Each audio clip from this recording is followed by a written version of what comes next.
ಏನೋ ಒಂಥರ ಇವತ್ತು ಮನಸ್ಸು ತುಂಬೋಗ್ಬಿಟ್ಟಿದೆ.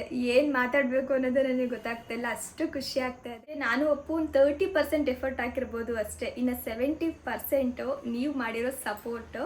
ಅದು ದೊಡ್ಡ ಕನಸಿತ್ತು, ಅದು ಇಷ್ಟು ಬೇಗ ಈಡೇರುತ್ತೆ ಅಂತ ನಾವು ಯಾವತ್ತೂ ಅಂದ್ಕೊಂಡಿರಲಿಲ್ಲ. ಇಷ್ಟು ಬೇಗ ಅದು ಈಡೇರಿದೆ ಅಂತ ಅಂದರೆ ಅದಕ್ಕೆ ಕಾರಣ ನೀವು ಕೂಡ, ಆಯಿತಾ.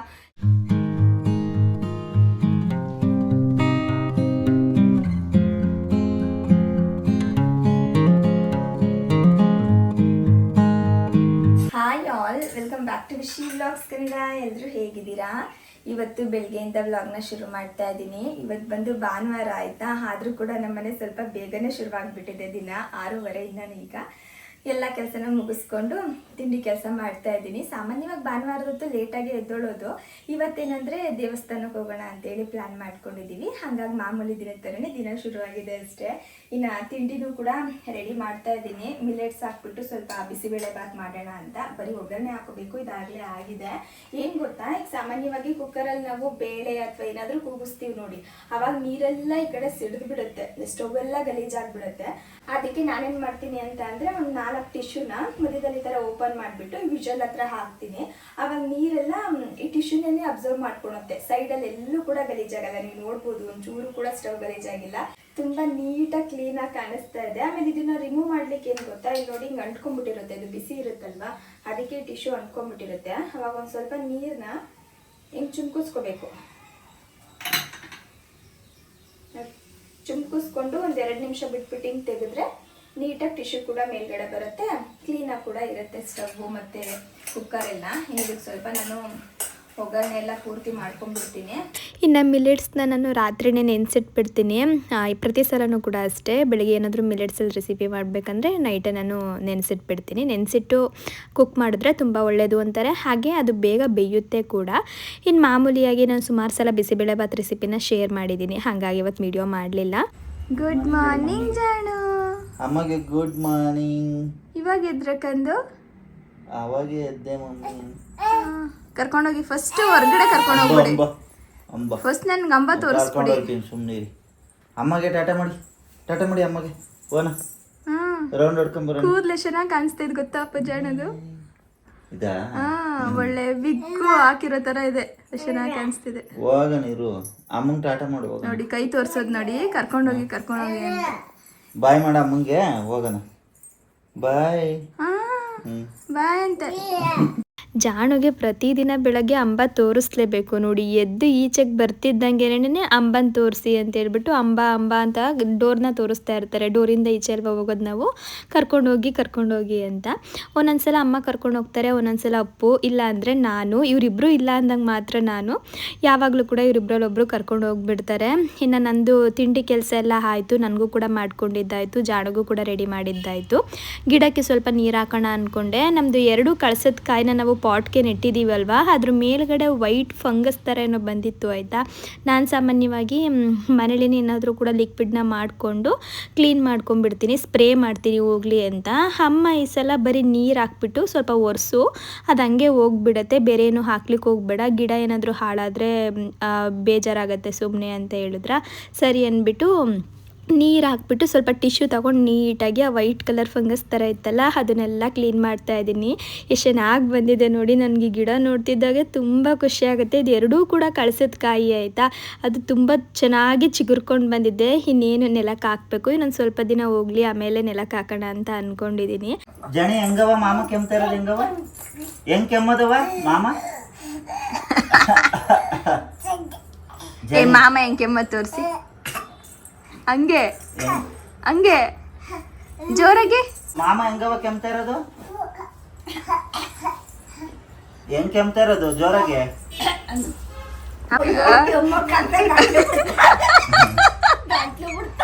ಕೆಮ್ಮಕ್ಕಾಗ್ತಿಲ್ವಾ? ಸಾಕಾಯ್ತಾ?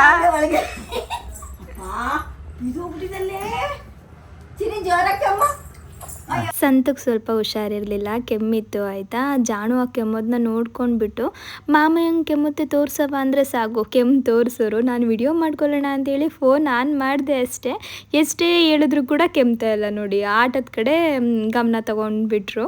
ಆಮೇಲೆ ಇವಾಗ ಅಡುಗೆನ ರೆಡಿ ಮಾಡಿಬಿಡೋಣ ಅಂತೇಳಿ ರೆಡಿ ಮಾಡ್ಕೋತಾ ಇದ್ದೀನಿ. ಅಡುಗೆ ಅಂದರೆ ಸಾಂಬಾರು ಮಾಡಿಬಿಡೋಣ ಅಂತ. ಇವತ್ತು ದೇವಸ್ಥಾನಕ್ಕೆ ಹೋಗಬೇಕು ಅಂತ ಹೇಳಿದ್ನಲ್ವ, ಸರಿ ಮೊದಲು ಸಾಂಬಾರೆಲ್ಲ ಮಾಡಿಟ್ಬಿಟ್ರೆ ನಾವು ಹೊರಡೋ ಟೈಮ್ಗೆ ರೈಸ್ ಅಥವಾ ಮುದ್ದೆ ಮಾಡ್ಕೊಂಬಿಡ್ಬೋದು, ಹೊರಗಡೆ ಊಟ ಮಾಡೋದು ಅಂತ ಹೇಳ್ಬಿಟ್ಟು ಎಲ್ಲನೂ ಕೂಡ ರೆಡಿ ಮಾಡ್ಕೋತಾ ಇದ್ದೀನಿ. ಹಾಗೆ ಇವಾಗ ಶ್ರಾವಣ ಅಲ್ವಾ, ಸುಮಾರು ಜನದ ಮನೆ ನಾನ್ ವೆಜ್ ಏನು ಮಾಡ್ತಿರಲ್ಲ. ನಾವು ಯಾವ ಟೈಮಲ್ಲಿ ನಾನ್ ವೆಜ್ ಮಾಡಲ್ಲ ನೋಡಿ, ಆವಾಗಲೇ ಜಾಸ್ತಿ ತಿನ್ಬೇಕಂತ ಆಸೆ ಆಗೋದು ಅಲ್ಲ. ಆ ಥರ ಏನಾದರೂ ಆಸೆ ಆಗ್ತಾಯಿದ್ರೆ ಈ ರೆಸಿಪಿನ ಟ್ರೈ ಮಾಡ್ಬೋದು. ಇದು ಬಂದು ವೆಜ್ ಕೈಮಾ ಆಯಿತಾ, ಪಾಲಕ್ ಸೊಪ್ಪು ಮತ್ತು ಚಿಲ್ಕವರೆಕಾಳು ಬಳಸ್ಕೊಂಡು ಕೈಮಾ ಸಾಂಬಾರ್ನ ಮಾಡ್ತಾಯಿದ್ದೀನಿ. ತುಂಬ ಚೆನ್ನಾಗಿರುತ್ತೆ. ಸೇಮ್ ನಾವು ಎಗ್ ಕೈಮಾ ಎಲ್ಲ ಮಾಡ್ತೀವಲ್ಲ ಅದೇ ಟೇಸ್ಟು. ಒಂದು ಸ್ವಲ್ಪ ನಮ್ಮ ಚಿಕನ್ ಅಥವಾ ನಾನ್ ವೆಜ್ ತಿನ್ನೋ ಕ್ರೇವಿಂಗ್ನ ಕಂಟ್ರೋಲ್ ಮಾಡ್ಕೊಳ್ಬೋದು. ನಮ್ಮನೇಲಿ ಅಪ್ಪಗೂ ಕೂಡ ಇದು ತುಂಬ ಇಷ್ಟ. ಮೊದಲಿದನ್ನು ಮಾಡ್ಕೊಳ್ಳಿಕ್ಕೆ ನಾನು ಪಾಲಕ್ ಸೊಪ್ಪನ್ನ ಸಣ್ಣದಾಗಿ ಕಟ್ ಮಾಡಿಬಿಟ್ಟು ಸ್ವಲ್ಪ ಉಪ್ಪನ್ನ ಹಾಕಿ ಸ್ವಲ್ಪ ಹೊತ್ತು ಮಿಕ್ಸ್ ಮಾಡಿ ಎತ್ತಿಟ್ಟಿದ್ದೀನಿ, ನೀರೆಲ್ಲ ಬಿಟ್ಕೊಳ್ಳಿ ಅಂತ. ಅಷ್ಟರಲ್ಲಿ ಇವಾಗ ಕಡಲೆಪಪ್ಪು ಬರುತ್ತಲ್ಲ, ಅದನ್ನು 1 ಕಪ್ ತೊಗೊಂಡು ಪೌಡರ್ ಮಾಡ್ಕೊಳ್ತಾ ಇದ್ದೀನಿ. ನೈಸಿಗೆ ಪೌಡರ್ ಮಾಡ್ಕೊಳ್ಬೇಕು, ತರಿಯಾಗಿ ಮಾಡ್ಲಿಕ್ಕೆ ಹೋಗಬೇಡಿ, ಆದಷ್ಟು ನೈಸ್ ಮಾಡ್ಕೊಳ್ಳಿ, ಇಲ್ಲಾಂದರೆ ಜಲ್ದಿ ಮಾಡ್ಕೊಂಬಿಡಿ ತರಿಯಾಗಿದೆ ಅಂತ ಅಂದರೆ. ಇವಾಗ ಒಂದು ಜಾರ್ಗೆ ನಾನು ಸ್ವಲ್ಪ ಶುಂಠಿ ಹಾಗೆ ಬೆಳ್ಳುಳ್ಳಿ, ಇದರೊಟ್ಟಿಗೆ 1 ಈರುಳ್ಳಿ, ಪೀಸ್ ಚಕ್ಕೆ, ಒಂದು 3ರಿಂದ 4 ಲವಂಗ, ಒಂದೇ ಒಂದು ಏಲಕ್ಕಿ ಸೇರಿಸ್ಕೊಂಡಿದ್ದೀನಿ. ಹಾಗೆ ಒಂದು 4ರಿಂದ 5 ಹಸಿರು ಮೆಣಸಿನ್ಕಾಯಿ ಹಾಕ್ಕೊಂಡಿದ್ದೀನಿ. 1 ಕಪ್ ಆಗುವಷ್ಟು ತೆಂಗಿನಕಾಯಿ ತುರಿ ಸೇರಿಸ್ತಿದ್ದೀನಿ. 1 ಕಪ್ ನಾನು ಕಡಲೆಪಪ್ಪು ತೊಗೊಂಡಿದ್ನಲ್ಲ, ಹಾಗಾಗಿ 1 ಕಪ್ ತೆಂಗಿನಕಾಯಿ ತುರಿ ಸೇರಿಸ್ತಾ ಇದ್ದೀನಿ. ಇದು ಕೈಮಾಗೂ ಬೇಕಾಗುತ್ತೆ ಮತ್ತು ಸಾಂಬಾರ್ಗೂ ಬೇಕಾಗುತ್ತೆ. ಆಮೇಲೆ ಸ್ವಲ್ಪ ಕೊತ್ತಂಬರಿ ಸೊಪ್ಪು ಹಾಕಿ ನೀರು ಹಾಕ್ಬಿಟ್ಟು ನುಣ್ಣಗೆ ಗ್ರೈಂಡ್ ಮಾಡ್ಕೊತಾ ಇದ್ದೀನಿ. ಪುದೀನ ಸೊಪ್ಪಿದ್ರೆ ಪುದೀನ ಕೂಡ ಹಾಕ್ಬೋದು, ನಮ್ಮನೆ ಇರಲಿಲ್ಲ ಅದಕ್ಕೆ ನಾನು ಹಾಕ್ಲಿಕ್ಕೇನೂ ಹೋಗಲಿಲ್ಲ. ನೋಡಿ ಈ ಥರ ನುಣ್ಣು ಗ್ರೈಂಡ್ ಮಾಡ್ಕೊಂಡಿದ್ದಾದಮೇಲೆ ಈ ಮಸಾಲೆಯಲ್ಲಿ ನಾನು ಒಂದು 3 ಸ್ಪೂನ್ ತೊಗೊತಾ ಇದ್ದೀನಿ. ಮಿಕ್ಕಿದಂಗೆ ನಾನು ಜಾರಲ್ಲೇ ಉಳಿಸ್ಕೊಂಡಿದ್ದೀನಿ, ಅದು ಕೂಡ ಬೇಕು, ಆಮೇಲೆ ಹೇಳ್ತೀನಿ ಅದೇನಕ್ಕೆ ಬೇಕು ಅಂತ. ಇವಾಗ ಈ ಮಸಾಲೆನ ಒಂದು ಬೌಲ್ಗೆ ಹಾಕ್ಕೊಂಡಿದ್ದೀವಲ್ವ, ಆ ಪಾಲಕ್ ಸೊಪ್ಪನ್ನು ಕೂಡ ಆ ಬೌಲಿಗೆ ಸೇರಿಸ್ಕೋಬೇಕಾಗತ್ತೆ. ಅದಕ್ಕೆ ನೀರೆಲ್ಲ ಚೆನ್ನಾಗಿ ಬಿಟ್ಟಿದೆಯಾ ಅಂತ ನೋಡ್ತಾ ಇದ್ದೀನಿ. ಉಪ್ಪು ಹಾಕಿ ಮಿಕ್ಸ್ ಮಾಡಿರೋದ್ರಿಂದ ನೀರು ಬೇಗನೆ ಬಿಟ್ಕೊಂಡ್ಬಿಡುತ್ತೆ ಪಾಲಕ್ ಸೊಪ್ಪಲ್ಲಿರೋ ನೀರು. ಈಗ ನಾವು ಕೈಮಾಗಿ ಸೊಪ್ಪನ್ನ ಹಾಕೋದ್ರಿಂದ ನೀರಿನ ಅಂಶ ಬಿಡಬಾರ್ದು ಕೈಮಾದಲ್ಲಿ ಮಿಕ್ಸ್ ಮಾಡಿದ್ಮೇಲೆ, ಅದಕ್ಕೆ ಈ ಥರ ಮಾಡ್ಕೊಳ್ಳೋದು. ಆ ನೀರು ಕೂಡ ವೇಸ್ಟ್ ಆಗಲ್ಲ, ನಾವು ಸಾಂಬಾರ್ಗೆ ಹಾಕೊಳ್ಬೋದು. ಇನ್ನು ಸೊಪ್ಪಲ್ಲಿರೋ ನೀರಿನ ಅಂಶನೆಲ್ಲ ತೆಗೆದುಬಿಟ್ಟು ನಾವಾಗಲೇ ಮಸಾಲೆ ಎಲ್ಲನೂ ತೆಗೆದಿಟ್ಕೊಂಡಿದ್ವಲ್ಲ, ಅದಕ್ಕೆ ಇವಾಗ ಚಿಲ್ಕವರೆಕಾಳನ್ನ ಸೇರಿಸ್ತಾ ಇದ್ದೀನಿ.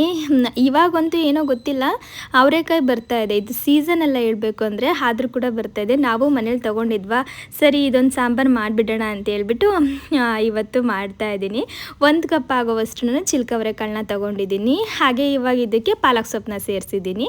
ಆಮೇಲೆ ನಾವು ಆಗಲೇ ಕಡಲೆ ಪುಡಿನ ಮಾಡಿಟ್ಕೊಂಡಿದ್ವಿ ನೋಡಿ, ಅದನ್ನು ಕೂಡ ಹಾಕೋತಾ ಇದ್ದೀನಿ. 1 ಕಪ್ ಪೂರ್ತಿ ಹಾಕ್ಲಿಕ್ಕೆ ಹೋಗಲಿಲ್ಲ ನಾನು, 1-2 ಸ್ಪೂನ್ ಮಿಕ್ತು ಅದನ್ನು ತೆಗೆದಿಟ್ಬಿಟ್ಟು ಇನ್ನು ಮಿಕ್ಕಿದ್ದೆಲ್ಲ ಹಾಕ್ತೆ. ರುಚಿಗೆ ಎಷ್ಟು ಬೇಕು ಅಷ್ಟು ಉಪ್ಪನ್ನ ಹಾಕೊಂಡ್ಬಿಟ್ಟು ಚೆನ್ನಾಗಿ ಕಲಿಸ್ಕೊಳ್ಬೇಕಾಗತ್ತೆ. ತೀರಾ ತೆಳ್ಳಗೂ ಮಾಡ್ಕೊಳ್ಳಿಕ್ಕೆ ಹೋಗ್ಬಾರ್ದು, ತೀರಾ ಗಟ್ಟಿಯಾಗೂ ಮಾಡ್ಕೊಳ್ಳಿಕ್ಕೆ ಹೋಗ್ಬಾರ್ದು. ಮಾಮೂಲಿಯಾಗಿ ನಾವು ಉಂಡೆ ಕಟ್ಟೋ ಅದಕ್ಕೆ ಮಾಡಿಕೊಂಡ್ರೆ ಆಯಿತು. ಸ್ವಲ್ಪ ತೆಳ್ಳಗಾಗ್ತಿದೆ ಅಂದರೆ ನೀವು ಒಂದು ಸ್ವಲ್ಪ ಕಡಲೆ ಪೌಡರ್ನು ಕೂಡ ಸೇರಿಸ್ಕೋಬೋದು, ಏನು ತೊಂದರೆ ಇಲ್ಲ. ನೋಡಿ ಈ ಥರ ಉಂಡೆಗಳನ್ನ ಮಾಡಿಕೊಂಡು ತೆಗೆದಿಟ್ಕೊಂಡಿದ್ದೀನಿ. ಒಬ್ಬೊಬ್ರಿಗೆ 2 ಉಂಡೆ ಹಾಕೊಂಡ್ಬಿಟ್ರೆ ಊಟ ಮಾಡಬೇಕಾದ್ರೆ ತುಂಬ ಚೆನ್ನಾಗಿರುತ್ತೆ. ಕಡಲೆಪಪ್ಪು ಪ್ರೋಟೀನ್ ಕೂಡ, ಆರಾಮಾಗಿ ಯಾರು ಬೇಕಾದರೂ ಕೂಡ ತಿನ್ಬೋದು ಇದನ್ನು. ಇನ್ನು ಆಗಲೇ ನಾವು ಮಸಾಲೆನ ಉಳಿಸಿಟ್ಕೊಂಡಿದ್ವಲ್ಲ, ಅದಕ್ಕೆ ನಾನು ಒಂದು 2 ಟೊಮೊಟೊನ ಸೇರಿಸ್ಕೊಂಡಿದ್ದೀನಿ. ಹಾಗೆ ಮನೇಲಿ ಸಾಂಬಾರು ಪೌಡರ್ ಇರುತ್ತಲ್ಲ, ಆ ಸಾಂಬಾರು ಪೌಡರ್ನ ಒಂದು 4 ಸ್ಪೂನ್ ಹಾಕೋತಾ ಇದ್ದೀನಿ. ಚಿಕ್ಕ ಸ್ಪೂನ್ ಇದು, ಅದಕ್ಕೆ 4 ಸ್ಪೂನ್ ಹಾಕಿದ್ದೀನಿ.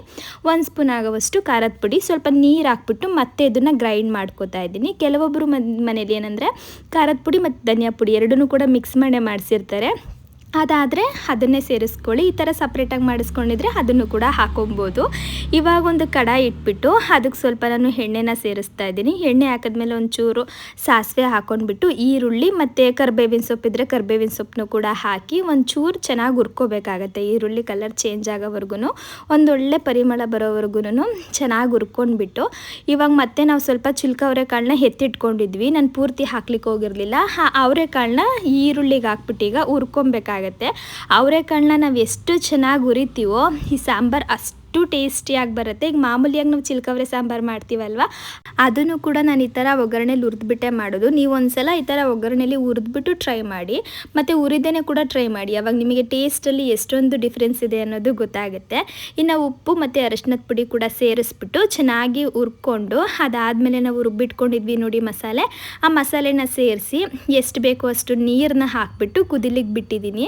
ನಾವು ಕಡಲೆ ಎಲ್ಲ ಬಳಸ್ಕೊಂಡು ಉಂಡೆ ಮಾಡ್ಕೊಂಡಿರೋದ್ರಿಂದ ಈ ಸಾಂಬಾರು ಸ್ವಲ್ಪ ಗಟ್ಟಿಗಾಗುತ್ತೆ.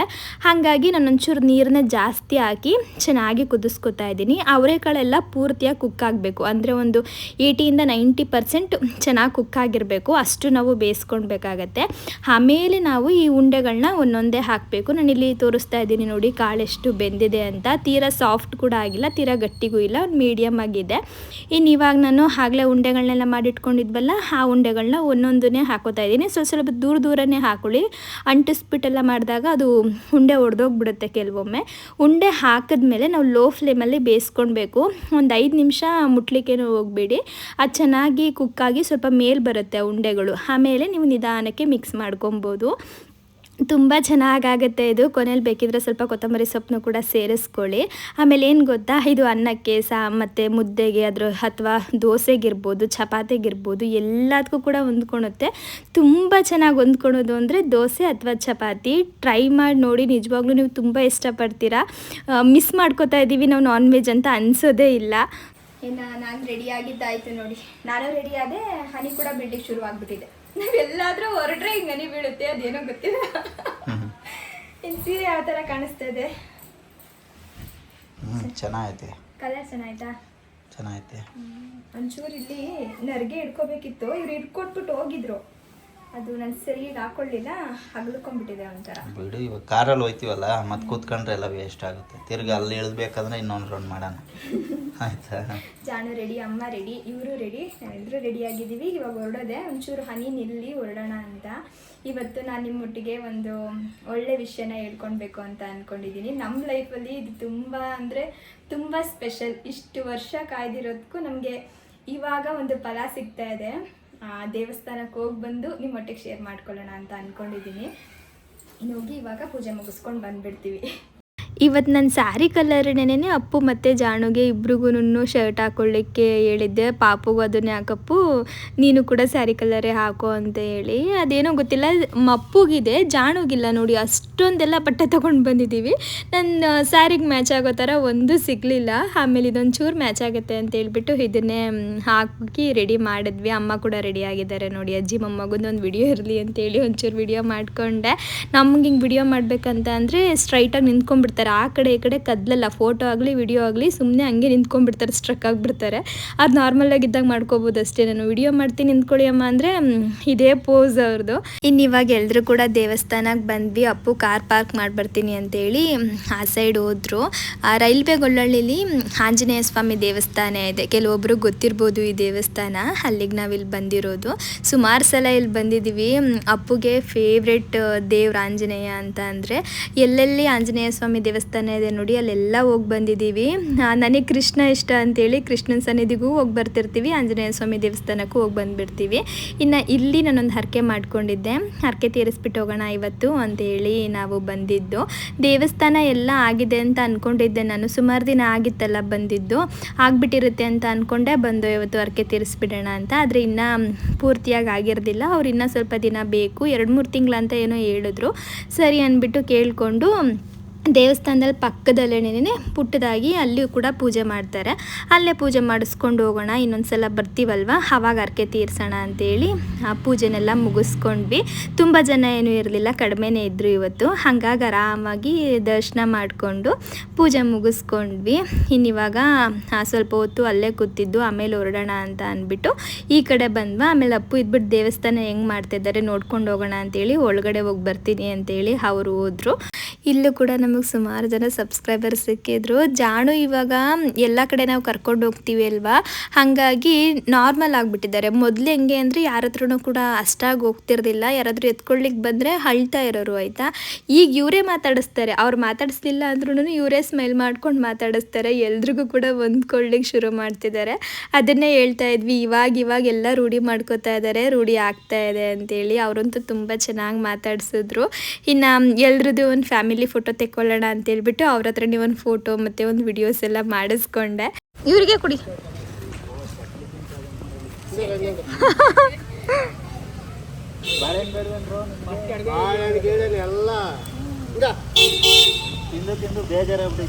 ಈಗ ಅವ್ರಿಗೂ ಸ್ನ್ಯಾಕ್ಸ್ ಬೇಕು ನೋಡಿ. ಚಕ್ಲಿ, ನಿಪ್ಪಟ್ಟು, ಒಂದು ಕಲರ್ ಚಕ್ಲಿ.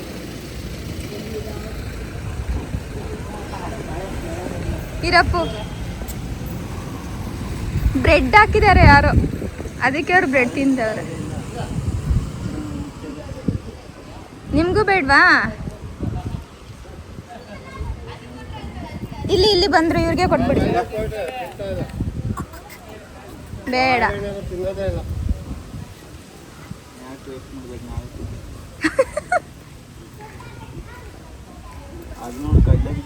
ಅಪ್ಪು ಜಾಣು ಕೈಲಿ ಬಾಳೆಹಣ್ಣು ಕೊಡ್ಸೋಣ ಅಂತೇಳಿ ಈ ಕಡೆ ಬಂದರು ಆಯಿತಾ. ಇಲ್ಲಿ ಸುಮಾರು ಜನ ಹನುಮಂತಣ್ಣಂದಿರಿದ್ರು, ಆದರೆ ಯಾರಿಗೂ ಕೂಡ ಬಾಳೆಹಣ್ಣು ಬೇಡವಾಗ್ಬಿಟ್ಟಿದೆ. ಎಲ್ಲ ಸ್ನ್ಯಾಕ್ಸ್ ತಿಂತಾ ಇದ್ದಾರೆ, ಯಾರಿಗೆ ಕೊಟ್ಟರು ಕೂಡ ಈಸ್ಕೊಳ್ಳಿಲ್ಲ.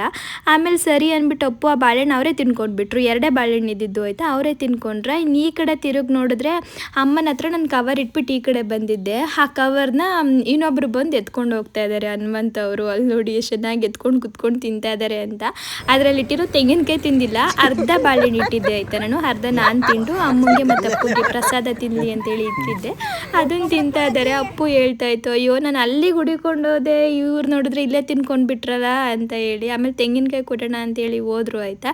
ತೆಂಗಿನಕಾಯಿ ಇಸ್ಕೊಳ್ಳಿಲ್ಲ, ಬಾಳೆಹಣ್ಣು ಮಾತ್ರ ಬೇಕಾಗಿತ್ತು. ಸರಿ ಅಂದ್ಬಿಟ್ಟು ಆಮೇಲೆ ಒಂದು ಸ್ವಲ್ಪ ಹೊತ್ತು ಅಲ್ಲೇ ಕೂತಿದ್ವಿ, ಹೊರಟ್ವಿ. ನಮ್ಮ ಅಮ್ಮಂಗೆ ಭಯ ಆಯಿತಾ, ಅವ್ರು ಫುಲ್ ಎದ್ರುಕೊಂಡು ಸೈಡಲ್ಲಿ ಹೋಗಿ ನಿಂತ್ಕೊಂಡ್ಬಿಟ್ಟಿದ್ದಾರೆ. ಆಮೇಲೆ ಏನು ಮಾಡಲ್ಲ ಅಂತೇಳಿ ಅಲ್ಲೊಬ್ಬರು ಅಜ್ಜಿ ಇದ್ದರು, ಅವರು ಅವ್ರನ್ನ ಆ ಕಡೆ ಕಳಿಸ್ಬಿಟ್ಟು ಆಮೇಲೆ ಅಮ್ಮಂಗೆ ಕವರ್ ಇಸ್ಕೊಂಡು ಕೊಟ್ಟರು. ಜಾಣು ನೋಡಿ ಪುಟ್ಟದಾಗಿ ಹೆಜ್ಜೆ ಹಾಕ್ಲಿಕ್ಕೆ ಇತ್ತೀಚೆಗೆ ಶುರು ಮಾಡ್ತಾ ಇದ್ದಾರೆ. ಹೆಂಗೆ ಹೋಗ್ತಾರೆ ಅಂತೇಳಿ ನಾವು ಇಟ್ಕೊಳ್ಳೇಬಾರ್ದು ಅವ್ರನ್ನ, ಅವ್ರ ಪಾಡ್ಗೆ ಅವ್ರನ್ನ ಬಿಟ್ಬಿಡ್ಬೇಕು, ಆರಾಮಾಗಿ ಈ ಥರ ಹೆಜ್ಜೆ ಹಾಕೊಂಡು ಹೋಗ್ತಾರೆ. ಇವಾಗ ತಾನೇ ಜಸ್ಟು ಮನೆಗೆ ಬಂದ್ವಿ. ಏನು ಗೊತ್ತಾ, ನಾನು ನಿಮ್ಮೊಟ್ಟಿಗೆ ಇವತ್ತೊಂದು ಒಳ್ಳೆ ವಿಚಾರನ ಹಂಚ್ಕೊಳ್ಬೇಕು ಅಂತ ಹೇಳಿದ್ದೆ ಅಲ್ಲ, ಆ ವಿಷಯನ ಇವಾಗ ಹೇಳ್ತೀನಿ. ಬೆಳಗ್ಗೆಯಿಂದ ಕಾಯ್ತಾ ಇದ್ದೀನಿ ಯಾವಾಗ ಹೇಳ್ತೀನಿ ಅಂತ. ಏನಂದರೆ ನಿಮಗೆ ಗೊತ್ತಿರೋ ಹಾಗೆ ಸುಮಾರು ದಿನದಿಂದ ನಾವೇನಾದರೂ ಒಂದು ತೊಗೊಳ್ಬೇಕು ಅಂತೇಳಿ ಹುಡುಕ್ತಾ ಇದ್ವಿ. ಅಂದರೆ ಮನೆ ಇಲ್ಲ ಸೈಟು. ಮೊದಲು ಅಪ್ಪು ಮನೆ ನೋಡೋಣ ಅಂತ ಹೇಳ್ಬಿಟ್ಟು ನನ್ನ ಬಲವಂತಿಗೆ ಕೆಲವೊಂದಿಷ್ಟು ಮನೆಗಳನ್ನೆಲ್ಲ ನೋಡಿದ್ರು. ಆಮೇಲೆ ಬೇಡ, ಯಾಕೋ ಸರಿ ಹೋಗ್ತಾ ಇಲ್ಲ, ಸೈಟ್ ತೊಗೊಂಡ್ಬಿಡೋಣ. ಸೈಟ್ ತೊಗೊಂಡು ನಮ್ಗೆ ಯಾವ ಥರ ಅನಿಸುತ್ತೆ ಆ ಥರ ನಾವೇ ಒಂದು ಮನೆ ಕಟ್ಕೊಳ್ಳೋಣ, ಅದಿನ್ನೂ ಚೆನ್ನಾಗಿರುತ್ತೆ ಅಂತ ಹೇಳ್ಬಿಟ್ಟು ಸೈಟ್ನ ನೋಡ್ಲಿಕ್ಕೆ ಶುರು ಮಾಡ್ಕೊಂಡ್ವಿ. ಲಾಸ್ಟ್ ವ್ಲಾಗಲ್ಲಿ ನಿಮ್ಮ ಒಟ್ಟಿಗೆ ನಾನು ಶೇರ್ ಮಾಡ್ಕೊಂಡಿದ್ದೆ ಕೂಡ. 2 ಸೈಟ್ ನಮಗೆ ತುಂಬ ಇಷ್ಟ ಆಗಿದೆ, 2ರಲ್ಲೊಂದು ತೊಗೊಳ್ಳೋಣ ಅಂತ ಅಂದ್ಕೊಂಡಿದ್ದೀವಿ. ನೋಡಬೇಕು, ಲೀಗಲೆಲ್ಲ ಚೆಕ್ ಮಾಡಿಸ್ಬೇಕು, ಆಮೇಲೆ ನಿಮಗೆ ಅಪ್ಡೇಟ್ ಮಾಡ್ತೀನಿ ಅಂತ. ನಾವೇನು ಅಂದ್ಕೊಂಡಿದ್ವಿ ಅಂದರೆ ಸೈಟ್ ಎಲ್ಲ ರಿಜಿಸ್ಟ್ರೇಷನ್ ಆಗಲಿ, ಅಂದರೆ ನಾವು 2ರಲ್ಲಿ ಒಂದು ಅಂದ್ಕೊಂಡಿದ್ದೀವಲ್ಲ, ಯಾವ್ದು ಕನ್ಫರ್ಮ್ ಅಂತ ನೋಡಿಕೊಂಡು ರಿಜಿಸ್ಟ್ರೇಷನ್ ಮಾಡಿಸ್ಬಿಟ್ಟು ಆಮೇಲೆ ನಿಮ್ಮೊಟ್ಟಿಗೆ ಹೇಳೋಣ, ಅದಕ್ಕಿಂತ ಮುಂಚೆ ಹೇಳ್ಕೊಳ್ಳೋದು ಬೇಡ ಅಂತ ಹೇಳ್ಬಿಟ್ಟು ಇಷ್ಟು ದಿನ ಶೇರ್ ಮಾಡಿರಲಿಲ್ಲ. ಈಗ ಒಂದು ಸೈಟ್ ನೋಡಿದ್ಮೇಲೆ ನಿಮಗೆ ಗೊತ್ತಿರುತ್ತೆ, ಸುಮಾರಷ್ಟು ಪ್ರೋಸೆಸ್ ಇರುತ್ತೆ, ಲೀಗಲ್ ಚೆಕ್ಸ್ ಮಾಡಿಸ್ಬೇಕಿರುತ್ತೆ, ಅದು ಇದು ಅಂತ ಹೇಳಿ ಸುಮಾರು ಕೆಲಸ ಇರುತ್ತೆ. ಅದೆಲ್ಲ ಮುಗಿಸ್ಕೊಂಡು ಇವಾಗ ನಾವು ನಮ್ಮ ಸೈಟ್ನ ರಿಜಿಸ್ಟ್ರೇಷನ್ ಮಾಡಿಸ್ಕೊಂಡಿದ್ದೀವಿ. ದೊಡ್ಡ ಕನಸಿದು ನಮ್ಮದು. ಆ ದೊಡ್ಡ ಕನಸು ಈಡೇರಿದೆ. ಆ ಕನಸು ಈಡೇರಿರೋ ವಿಷಯನ ನಿಮ್ಮ ಹತ್ರ ಹೇಳ್ಕೊಳ್ಬೇಕಂತೇಳಿ ನಾನು ಎಷ್ಟು ದಿನದಿಂದ ಕಾಯ್ತಾ ಇದ್ದೀನಿ ಅಂದರೆ, ಓಕೆ ಇದು ನಮ್ಗೆ ಸೈಟು ಫಿಕ್ಸ್ ಆಯಿತು ಅಂತ ಯಾವತ್ತು ಹೇಳಿದ್ರೋ ಅವತ್ತಿಂದನೂ ಕಾಯ್ತಾ ಇದ್ದೆ, ಯಾವತ್ತು ಹೇಳೋದು ಅಂತ. ಆದರೆ ಅಪ್ಪನೇ ಸ್ವಲ್ಪ ಇರು, ರಿಜಿಸ್ಟ್ರೇಷನ್ ಆಗಲಿ, ಅಲ್ಲಿವರೆಗೂ ಬೇಡ, ಈ ಮಧ್ಯೆ ಏನು ಬೇಕಾದರೂ ಆಗ್ಬೋದು, ರಿಜಿಸ್ಟ್ರೇಷನ್ ಆಗಿಬಿಟ್ರೆ ನೀನು ಹೇಳ್ಕೊಬೋದು ಅಂತ ಹೇಳ್ತಾಯಿದ್ರು. ಹಾಗಾಗಿ ಇಷ್ಟು ದಿನ ನಾನು ಎಲ್ಲೂ ಕೂಡ ಶೇರ್ ಮಾಡಿರಲಿಲ್ಲ. ಫೈನಲಿ ರಿಜಿಸ್ಟ್ರೇಷನ್ ಆಗಿದೆ ನಮ್ಮದು ಅಂತ ಹೇಳಿ ನಾವೊಂದು ಸೈಟ್ನ ಪರ್ಚೇಸ್ ಮಾಡಿದ್ದೀವಿ. ಈ ಖುಷಿ ವಿಚಾರನ ನಿಮ್ಮೊಟ್ಟಿಗೆ ಶೇರ್ ಮಾಡ್ಕೋತಾ ಇದ್ದೀನಿ. ನಿಮಗೆ ಗೊತ್ತಿರೋ ಹಾಗೆ ಏನೇ ಒಂದು ಒಳ್ಳೆಯದಾಗಲಿ ಏನೇ ಒಂದು ಕೆಟ್ಟದಾಗಲಿ ಎಲ್ಲನೂ ಕೂಡ ನಾನು ನಿಮ್ಮೊಟ್ಟಿಗೆ ಶೇರ್ ಮಾಡ್ತೀನಿ. ಅದರಲ್ಲೂ ಕೂಡ ಇದು ತುಂಬಾ ಒಳ್ಳೆ ವಿಚಾರ ಆಯಿತಾ. ಇದು ನಾನು ನಿಮ್ಮೊಟ್ಟಿಗೆ ಶೇರ್ ಮಾಡದೆ ಇರಲಿಕ್ಕೆ ಆಗೋದೇ ಇಲ್ಲ. ಯಾಕಂದರೆ ಈ ಸೈಟ್ ತೊಗೊಳ್ಲಿಕ್ಕೆ ನಾನು ಒಪ್ಪು ಒಂದು 30% ಎಫರ್ಟ್ ಹಾಕಿರ್ಬೋದು ಅಷ್ಟೇ. ಇನ್ನು 70% ನೀವು ಮಾಡಿರೋ ಸಪೋರ್ಟು ಸೈಟ್ ತೊಗೋಬೇಕು ಇಲ್ಲ ಏನಾದರೂ ಒಂದು ಮನೆ ತೊಗೋಬೇಕು ಅಂತೇಳಿ ಇಬ್ಬರದ್ದು ದೊಡ್ಡ ಕನಸಿತ್ತು. ಅದು ಇಷ್ಟು ಬೇಗ ಈಡೇರುತ್ತೆ ಅಂತ ನಾವು ಯಾವತ್ತೂ ಅಂದ್ಕೊಂಡಿರಲಿಲ್ಲ. ಇಷ್ಟು ಬೇಗ ಅದು ಈಡೇರಿದೆ ಅಂತ ಅಂದರೆ ಅದಕ್ಕೆ ಕಾರಣ ನೀವು ಕೂಡ ಆಯಿತಾ. ನಿಮ್ಮೊಟ್ಟಿಗೆ ವಿಚಾರನ ಹೇಳ್ಕೊಳ್ಳಿಕ್ಕೆ ಮನಸ್ಸಿಗೇನೋ ಒಂಥರ ತುಂಬ ಖುಷಿ ಆಗುತ್ತೆ. ತುಂಬ ಜನ ಸಪೋರ್ಟ್ ಮಾಡಿದ್ದೀರಾ. ನಿಮ್ಮ ಪ್ರತಿಯೊಂದು ಕಮೆಂಟ್ಸು, ಲೈಕ್ಸು, ನೀವು ನಾನೇನಾದರೂ ಕುಗ್ದಾಗ ಸಪೋರ್ಟ್ ಮಾಡಿರೋದು, ಸಂತೋಷದಲ್ಲಿ ನೀವು ಕೂಡ ನಾನು ನಿಮ್ಮನೆಯವಳು ಅಂತ ಅಂದ್ಕೊಂಡು ಖುಷಿ ಪಟ್ಟಿರೋದು, ಇದೆಲ್ಲ ತುಂಬ ಅಂದರೆ ತುಂಬ ಮನಸ್ಸಿಗೆ ಖುಷಿ ತರುತ್ತೆ ಆಯಿತಾ. ಅದನ್ನು ಒಂದು ಮಾತಲ್ಲಿ ನಾವೇನು ಕೂಡ ಹೇಳಲಿಕ್ಕಾಗಲ್ಲ. ಏನೋ ಒಂಥರ ಇವತ್ತು ಮನಸ್ಸು ತುಂಬೋಗ್ಬಿಟ್ಟಿದೆ. ಏನು ಮಾತಾಡಬೇಕು ಅನ್ನೋದು ನನಗೆ ಗೊತ್ತಾಗ್ತಾಯಿಲ್ಲ, ಅಷ್ಟು ಖುಷಿ ಆಗ್ತಾ ಇದೆ. ನಿಂಗೆ ಅಪ್ಪು? ನನಗೂ ಖುಷಿ ಆಯ್ತೈತೆ, ಆದರೆ ನನಗೆ ತೋರ್ಸ್ಕೊಳಕ್ಕೆ ಬರಲ್ಲ. ನನಗೂ ಖುಷಿ ಐತೆ, ಏನೋ ಒಂದು ಸಕ್ಸಸ್ ಆಯಿತು ಪ್ರತಿಯೊಬ್ಬರಿಗೂ. ಏನು ನಮ್ಮಂಥ ಮಿಡ್ಲ್ ಕ್ಲಾಸ್ ಜನಕ್ಕೆ ಬೆಂಗಳೂರಲ್ಲಿ ದುಡಿಯೋಂಥವ್ರು, ಕೆಲ್ಸಕ್ಕೆ ಹೋಗೋರು, ಕಂಪ್ನಿ ಕೂಲಿ ಎಲ್ಲರಿಗೂ ಇದೇ ಆಸೆ ಇರುತ್ತೆ. ಬೆಂಗಳೂರಲ್ಲಿ ಒಂದು ಅಟ್ಲೀಸ್ಟ್ ಒಂದು ಅರ್ಧ ಸೈಟ್ ಆದ್ರೂ ಮಾಡ್ಕೊಳ್ಳೋಣ, ಇಲ್ಲ ಒಂದು ಸೈಟ್ ಆದ್ರೂ ತಾಳೋಣ, ಮುಂದಕ್ಕೆ ಮನೆ ಕಟ್ಕೊಬೋದು, ಆ ಥರ ಆಸೆ ಇರುತ್ತೆ. ನಮ್ಮದು ಆಯ್ತಲ್ಲ, ಅಂದರೆ ನಮಗೂ ಪ್ಲಾನ್ ಇತ್ತು, ಬಟ್ ಇಷ್ಟು ಬೇಗ ಆಗುತ್ತೆ ಅಂತ ನಮ್ಗೆ ಗೊತ್ತಿರಲಿಲ್ಲ. ನಾವು ಮೊದಲಿಂದನೂ ಪ್ಲಾನ್ ಮಾಡ್ಕೊಂಡಿದ್ವಿ. ಅಂದರೆ ಮೊದಲಿಂದನೂ ಕೂಡ ಏನಾದರೂ ಒಂದು ಮಾಡಬೇಕು ಅಂತೇಳಿ ತುಂಬ ಅಂದರೆ ತುಂಬಾ ಕಷ್ಟಪಡ್ತಾ ಇದ್ವಿ. ನಿಮಗೆ ಗೊತ್ತಿರುತ್ತೆ, ಮೊದಲಿಂದ ಯಾರು ನನ್ನ ವಿಡಿಯೋಸ್ನ ನೋಡ್ಕೊಂಡು ಬರ್ತಾ ಇದ್ದಾರೆ ಅವ್ರಿಗೆ. ವಿಡಿಯೋ ಮಾಡಲಿಕ್ಕಿಂತ ಮೊದಲು ಕೂಡ ನಾವು ಸುಮಾರಷ್ಟು ಕಷ್ಟಪಟ್ಟಿದ್ದೀವಿ, ಏನಾದರೂ ಒಂದು ನಾವು ಮಾಡಬೇಕು ಅಂತ ಹೇಳಿ. ಯಾವತ್ತಿದ್ರೂ ಒಂದಿನ ತಗೋತೀವಿ ಅಂತ ನಮಗೆ ಗೊತ್ತಿತ್ತು, ನಮ್ಗೆ ಆ ಕಾನ್ಫಿಡೆನ್ಸ್ ಇತ್ತು. ಬಟ್ ಬೇಗ ಆಗುತ್ತೆ ಅನ್ನೋದು ನಿಜ ನಾವು ಅಂದ್ಕೊಂಡಿರೋದಿಲ್ಲ. ಇಷ್ಟು ಬೇಗ ನಮ್ಮ ಕನಸು ನನಸಾಗಿದೆ ಅಂದರೆ ನಾನು ಆಗಲೇ ಹೇಳ್ದಂಗೆ ಇದಕ್ಕೆ ಕಾರಣ ನೀವೇ ಆಯಿತಾ. ನಿಮ್ಮದು ಕೂಡ ಒಂದು ಭಾಗ ಇದೆ ಇದರಲ್ಲಿ. ಅದು ದೊಡ್ಡ ಭಾಗ. ಏನೋ ಒಂಥರ ಖುಷಿಯಾದ ಕ್ಷಣನ ನಾನು ಇವತ್ತಿನ ಮಟ್ಟಿಗೆ ಶೇರ್ ಮಾಡ್ಕೊಳ್ತಾ ಇದ್ದೀನಿ. ಇವಾಗ ಕೆಲವೊಬ್ರು ಅನ್ಕೊಳ್ಬೋದು, ಬಿಡಿ ನೀವು ಯೂಟ್ಯೂಬ್ ಚಾನಲ್ ಶುರು ಮಾಡಿದ್ರಿ ಪಟ್ ಅಂತ ಸೆಟ್ ತೊಗೊಂಬಿಟ್ರಿ ಅಂತ. ಇಲ್ಲ, ಖಂಡಿತ ಇಲ್ಲ ಆಯಿತಾ. ಯೂಟ್ಯೂಬ್ ಚಾನಲ್ ಶುರು ಮಾಡಲಿಕ್ಕಿಂತ ಮುಂಚೆಯಿಂದನೂ ಕೂಡ ನಾವು ತುಂಬಾ ಕಷ್ಟಪಟ್ಟಿದ್ದೀವಿ, ತುಂಬ ದುಡ್ದಿದ್ದೀವಿ ಕೂಡ. ಹಗಲು ರಾತ್ರಿ ಕಣ್ಣು ಮುಚ್ಚದೆ ದುಡ್ದಿದ್ದೀವಿ ನಾವು. ಪ್ರತಿಯೊಂದು ಕನಸು ಅಥವಾ ಆಸೆಗಳನ್ನ ಈಡೇರಿಸ್ಕೊಳ್ಳದೆ ಎಲ್ಲನೂ ಕೂಡ ಬಚ್ಚಿಕೊಂಡು ಏನಾದರೂ ಒಂದು ಮಾಡಬೇಕು, ನಮ್ಮದು ಅಂತ ಏನಾದರೂ ಒಂದು ಮಾಡ್ಕೋಬೇಕು ಅಂತ ತುಂಬ ಅಂದರೆ ತುಂಬ ಕಷ್ಟಪಟ್ಟಿದ್ದೀವಿ. ಆ ಕಷ್ಟಕ್ಕೆ ಇವತ್ತು ಫಲ ಸಿಕ್ಕಿದೆ, ಆದಷ್ಟು ಬೇಗ ಫಲ ಸಿಕ್ಕಿದೆ. ಅದು ನಮಗೆ ತುಂಬ ಖುಷಿ. ನಾವೇನೇನೆಲ್ಲ ಸ್ಟ್ರಗಲ್ಸ್ನ ಮಾಡಿದ್ದೀವಿ ಅನ್ನೋದನ್ನ ನಾನು ನಿಮ್ಮೊಟ್ಟಿಗೆ ಇವತ್ತು ಶೇರ್ ಮಾಡ್ಕೊಳ್ಳೋಣ ಅಂತ ಅಂದ್ಕೊಂಡಿದ್ದೀನಿ. ಯಾಕಂದರೆ ಈಗ ನೋಡಿದ ತಕ್ಷಣ ಅನ್ನಿಸ್ಬಾರ್ದಲ್ವಾ, ಇವ್ರು ಬಿಡಿ ಈಸಿಯಾಗಿ ಎಲ್ಲನೂ ಕೂಡ ಪಡ್ಕೊಂಡು ಬಿಟ್ರು ಅಂತ. ಕೆಲವೊಬ್ರಿಗೆ ಹಂಗೆ ಅನಿಸುತ್ತೆ, ಈಸಿಯಾಗೆಲ್ಲ ಸಿಕ್ಬಿಡ್ತು ಅಂತ. ಯಾರಿಗೇ ಆಗಲಿ, ಏನೇ ಆಗಿರಲಿ, ಯಾವುದು ಕೂಡ ಈಸಿಯಾಗಿ ಸಿಗಲ್ಲ. ನಾವು ಬರೀ ಒಂದು ಫೇಸ್ನ ಮಾತ್ರ ನೋಡಿರ್ತೀವಿ, ಹಿಂದೆ ತುಂಬಾ ಕಷ್ಟ ಇರುತ್ತೆ, ಅದು ನಮಗೆ ಕಣ್ಣು ಕಾಣಿಸಲ್ಲ. ಅದನ್ನು ನಾನಿವತ್ತು ನಿಮ್ಮೊಟ್ಟಿಗೆ ಶೇರ್ ಮಾಡ್ಕೊಳ್ಳೋಣ ಅಂತ ಅಂದ್ಕೊಂಡಿದ್ದೀವಿ. ಅಂದರೆ ನಾವು ಮೊದಲಿಂದನೂ ಕೂಡ ಏನೇನೆಲ್ಲ ಮಾಡ್ಕೊಂಡು ಬಂದ್ವಿ ಈ ಮಟ್ಟಿಗೆ ಬರಲಿಕ್ಕೆ ಅಂತ ಹೇಳ್ಬಿಟ್ಟು. ನೀವು ನನ್ನ ಲವ್ ಸ್ಟೋರಿ ಬ್ಲಾಗ್ನ ನೋಡಿದರೆ ನಿಮಗೆ ಗೊತ್ತಿರುತ್ತೆ, ನಮ್ಮ ಮದುವೆ ಆಗುವಾಗಲೇ ಏನು ಡಿಸೈಡ್ ಮಾಡಿದ್ವಿ, ಯಾವ ಥರ ಫ್ಯೂಚರ್ ಪ್ಲ್ಯಾನ್ ಮಾಡ್ಕೊಂಡಿದ್ವಿ ಅಂತ. ನೋಡಿಲ್ಲ ಅಂದರೆ ಒಂದು ಸಲ ಚೆಕ್ ಮಾಡ್ಕೊಂಡು ಬನ್ನಿ. ನನ್ನ ಮದುವೆ ಆಗೋಕ್ಕಿಂತ ಮುಂಚೆ ಅಪ್ಪು ಒಂದು ಕಂಪ್ನಿಲಿ ವರ್ಕ್ ಮಾಡ್ತಾಯಿದ್ರು. ಆಮೇಲೆ ಅವರು ನನಗೋಸ್ಕರನೇ ಸ್ಟುಡಿಯೋನ ಓಪನ್ ಮಾಡಿದ್ದು. ಅವರು ಕಂಪ್ನಿಲಿ ವರ್ಕ್ ಮಾಡ್ತಿದ್ರು ಅಂತ ಹೇಳಿದ್ನಲ್ಲ, ಅಲ್ಲಿ ಸಂಪಾದನೆ ಮಾಡಿದ ದುಡ್ಡು, PF ಇರ್ಬೋದು, ಮತ್ತೊಂದು ಎಲ್ಲನೂ ಕೂಡ ಸ್ಟುಡಿಯೋ ಮೇಲೆ ಇನ್ವೆಸ್ಟ್ ಮಾಡಿದರು. ಅವರು ಸ್ಟುಡಿಯೋ ಓಪನ್ ಮಾಡಿದಾಗ ಒಂದು ಖಾಲಿ ರೂಮು, ದೊಡ್ಡ ರೂಮ್ ಆಯ್ತಾ, ಇದು ದೊಡ್ಡದಾಗಿದೆ ಅಲ್ಲ ಅಂತ ಹೇಳ್ಬಿಟ್ಟು ಇದೇ ಶಾಪ್ ಇರಲಿ ಅಂತ ಹೇಳಿ ಇದು ನೆನೆ ಸ್ಟುಡಿಯೋ ಮಾಡೋಣ ಅಂತ ಪ್ಲ್ಯಾನ್ ಮಾಡಿಕೊಂಡ್ರು. ಆ್ಯಕ್ಚುಲಿ ಆ ಟೈಮಲ್ಲಿ ಅವ್ರ ಹತ್ರ ಎಷ್ಟು ಇನ್ವೆಸ್ಟ್ಮೆಂಟ್ ಇತ್ತು ಅಂತ ಅಂದರೆ ಬರೀ ಒಂದು ಸಿಸ್ಟಮ್ ಮತ್ತು ಕ್ಯಾಮ್ರಾ ತೊಗೊಳ್ಳೋವಷ್ಟು ಅಷ್ಟೇ ಇದ್ದಿದ್ದು. ನೀವಿಲ್ಲಿ ನೋಡ್ತಿರ್ಬೋದು, ಏನೂ ಇಲ್ಲ, ಫುಲ್ ಖಾಲಿ ಇದೆ. ಬರೀ ಒಂದು ಸಿಸ್ಟಮ್ ಇಟ್ಕೊಂಡು ಮುಂದೆ ಕುತ್ಕೊತಾ ಇದ್ರು ಅಷ್ಟೇ. ಆಮೇಲೆ ಹೋಗ್ತಾ ಅವರು ಯಾವ ಥರ ಹಗಲು ರಾತ್ರಿ ಕಷ್ಟಪಟ್ಟರು ಅಂದರೆ ಸುಮಾರು ಸಿಸ್ಟಮ್ನ ಅವರೇನೇನೇ ತೊಗೊಂಡ್ರು. ಸ್ಟುಡಿಯೋದಲ್ಲೇ ಕುತ್ಕೊಂಡು ಹಗಲು ರಾತ್ರಿ ದುಡ್ದು ಒಂದು ಸಿಸ್ಟಮ್ ಇದ್ದಿದ್ದು 2, 3, 4, 5 ಈ ಥರ ಆಯಿತು. ಕ್ಯಾಮ್ರಾನೂ ಕೂಡ ಅಷ್ಟೇ ದೊಡ್ಡದು ತಗೊಂಡ್ರು. ಒಳ್ಳೊಳ್ಳೆ ಮದುವೆ ಆರ್ಡರ್ಸ್ಗೆ ಹೋಗ್ಲಿಕ್ಕೆ ಶುರು ಮಾಡಿಕೊಂಡ್ರು. ಚೆನ್ನಾಗಿ ಆರ್ಡರ್ಸ್ ಕೂಡ ಸಿಕ್ತು. ಆ ಟೈಮಲ್ಲಿ ಚೆನ್ನಾಗಿ ಸಂಪಾದನೆ ಮಾಡಲಿಕ್ಕೆ ಶುರು ಮಾಡಿಕೊಂಡ್ರು. ಒಂದು ಸ್ವಲ್ಪ ಸೆಟ್ಲ್ ಆಗ್ಬೋದು, ನಾನೀಗ ಚೆನ್ನಾಗಿ ದುಡಿತಾ ಇದ್ದೀನಿ, ನನಗೂ ಮಂತ್ಲಿ ಒಂದಿಷ್ಟು ಇನ್ಕಮ್ ಅಂತ ಬರ್ತಾಯಿದೆ ಅಂತ ಅಂದಮೇಲೆ ನಮ್ಮ ಮನೆಗೆ ಬಂದು ಮದುವೆ ಬಗ್ಗೆ ಮಾತಾಡಿ ಮದುವೆ ಆಗಿದ್ದು. ಆ ಟೈಮಲ್ಲಿ ನಾನು ಕೂಡ ವರ್ಕ್ ಮಾಡ್ತಾಯಿದ್ದೆ, ಆಡಿಟಿಂಗ್ ವರ್ಕ್ ಮಾಡ್ತಿದ್ದೆ. ಅವ್ರ ಪಾಡಿಗೆ ಅವ್ರ ಕೆಲಸದಲ್ಲಿ ಬ್ಯುಸಿ ಆಗಿದ್ದರು, ನನ್ನ ಪಾಡಿಗೆ ನಾನು ಕೂಡ ಆಡಿಟಿಂಗ್ ವರ್ಕ್ ಮಾಡ್ತಾಯಿದ್ದೆ. ಆ ಟೈಮಲ್ಲಿ ನನ್ನ ಕೆಲಸದಲ್ಲಿ ನಾನು ಬ್ಯುಸಿ ಇದ್ದೆ. ಅವರು ಸೇವಿಂಗ್ಸ್ ಮಾಡ್ತಿದ್ರು, ನಾನು ಕೂಡ ಸೇವಿಂಗ್ಸ್ ಮಾಡ್ತಾಯಿದ್ದೆ. ನಮಗೆ ತಲೆಯಲ್ಲಿ ಏನಿತ್ತು ಅಂತ ಅಂದರೆ ಫ್ಯೂಚರಲ್ಲಿ ನಾವು ಯಾರ ಮೇಲೂ ಕೂಡ ಡಿಪೆಂಡ್ ಆಗಬಾರ್ದು, ನಮ್ಮ ಕಾಲ ಮೇಲೆ ನಾವು ನಿಂತ್ಕೊಳ್ಬೇಕು, ನಮ್ಮದು ಅಂತ ಏನಾದರೂ ಒಂದು ನಾವು ಮಾಡಬೇಕು, ಅದು ನಮ್ಮ ತಲೆಯಲ್ಲಿ ಇದ್ದಿದ್ದು. ಓಕೆ, ಎಲ್ಲ ಪರವಾಗಿಲ್ಲ, ಇವಾಗ ನಮ್ಮ ಕಾಲ ಮೇಲೆ ನಾವು ನಿಂತ್ಕೊಳ್ಬೋದು ಅನ್ನೋ ಟೈಮಲ್ಲಿ ಎಲ್ಲರೂ ಕೂಡ ಒಪ್ಪಿಸಿ ನಾವು ಮದುವೆ ಆಗಿದ್ದು ಆಯಿತಾ. ಇನ್ನು ನೀವಿಲ್ಲಿ ನೋಡ್ಬೋದು, ನಮ್ಮ ಹತ್ರ ಮೊದಲು ಒಂದು ಬೈಕ್ ಇತ್ತು ಆಯಿತಾ. ಈ ಬೈಕು ಆಮೇಲೆ ಒಂದು ಕಾರ್ ತೊಗೊಂಡ್ವಿ, ಅದಾದಮೇಲೆ ಇನ್ನೊಂದು ಸ್ಕೂಟಿ ತೊಗೊಂಡ್ವಿ. ಆ್ಯಕ್ಚುಲಿ ಕಾರ್ನು ಕೂಡ ಅಪ್ಪು ತೊಗೊಂಡಿದ್ರು ಸ್ಟುಡಿಯೋದಲ್ಲೇ ಚೆನ್ನಾಗಿ ಅರ್ನ್ ಮಾಡಿ. ಅದು ಕೂಡ ಕೈ ಹಿಡಿಲಿಲ್ಲ, ನಮಗೆ ಲಾಸ್ ಆಗಿಬಿಡ್ತು. ಸ್ಟುಡಿಯೋ ಕೈ ಹಿಡೀತು, ಕಾರ್ನ ತೊಗೊಂಡು ಅವರು ಡ್ರೈವರ್ನ ಬಿಟ್ಟಿದ್ದರು, ಅದು ಕೈ ಹಿಡಿಲಿಲ್ಲ, ತುಂಬಾ ಲಾಸ್ ಆಗಿಬಿಡ್ತು ಆ ಟೈಮಲ್ಲಿ. ಆವಾಗಲೂ ಕೂಡ ಅವರು ತಲೆ ಕೆಡಿಸ್ಕೊಳ್ಳಿಲ್ಲ, ಹೋಗಿದ್ದೆಲ್ಲ ಹೋಗಲಿ, ಬಂದಿದ್ದು ಬರಲಿ, ಪರವಾಗಿಲ್ಲ, ಬೇರೆ ಏನಾದರೂ ಮಾಡೋಣ ಅಂತ ಹೇಳ್ಬಿಟ್ಟು ಸ್ಟುಡಿಯೋದಲ್ಲಿ ಕುತ್ಕೊಂಡಿನೇ ಬೇರೆ ಎಲ್ಲ ಕೆಲವೊಂದಿಷ್ಟು ಕೆಲಸಗಳನ್ನೆಲ್ಲ ಮಾಡ್ತಾಯಿದ್ರು. ಆನ್ಲೈನ್ ಅದೆಲ್ಲ ಇರುತ್ತಲ್ಲ, ಅದನ್ನೆಲ್ಲ ಮಾಡ್ಕೊತಾಯಿದ್ರು. ನನಗೂ ಕೂಡ ಆಡಿಟಿಂಗ್ ಕೆಲಸ ಮಾಡ್ತಿದ್ನಲ್ಲ, ಸುಮಾರಷ್ಟು ಸಮಯ ಇರ್ತಾಯಿತ್ತು.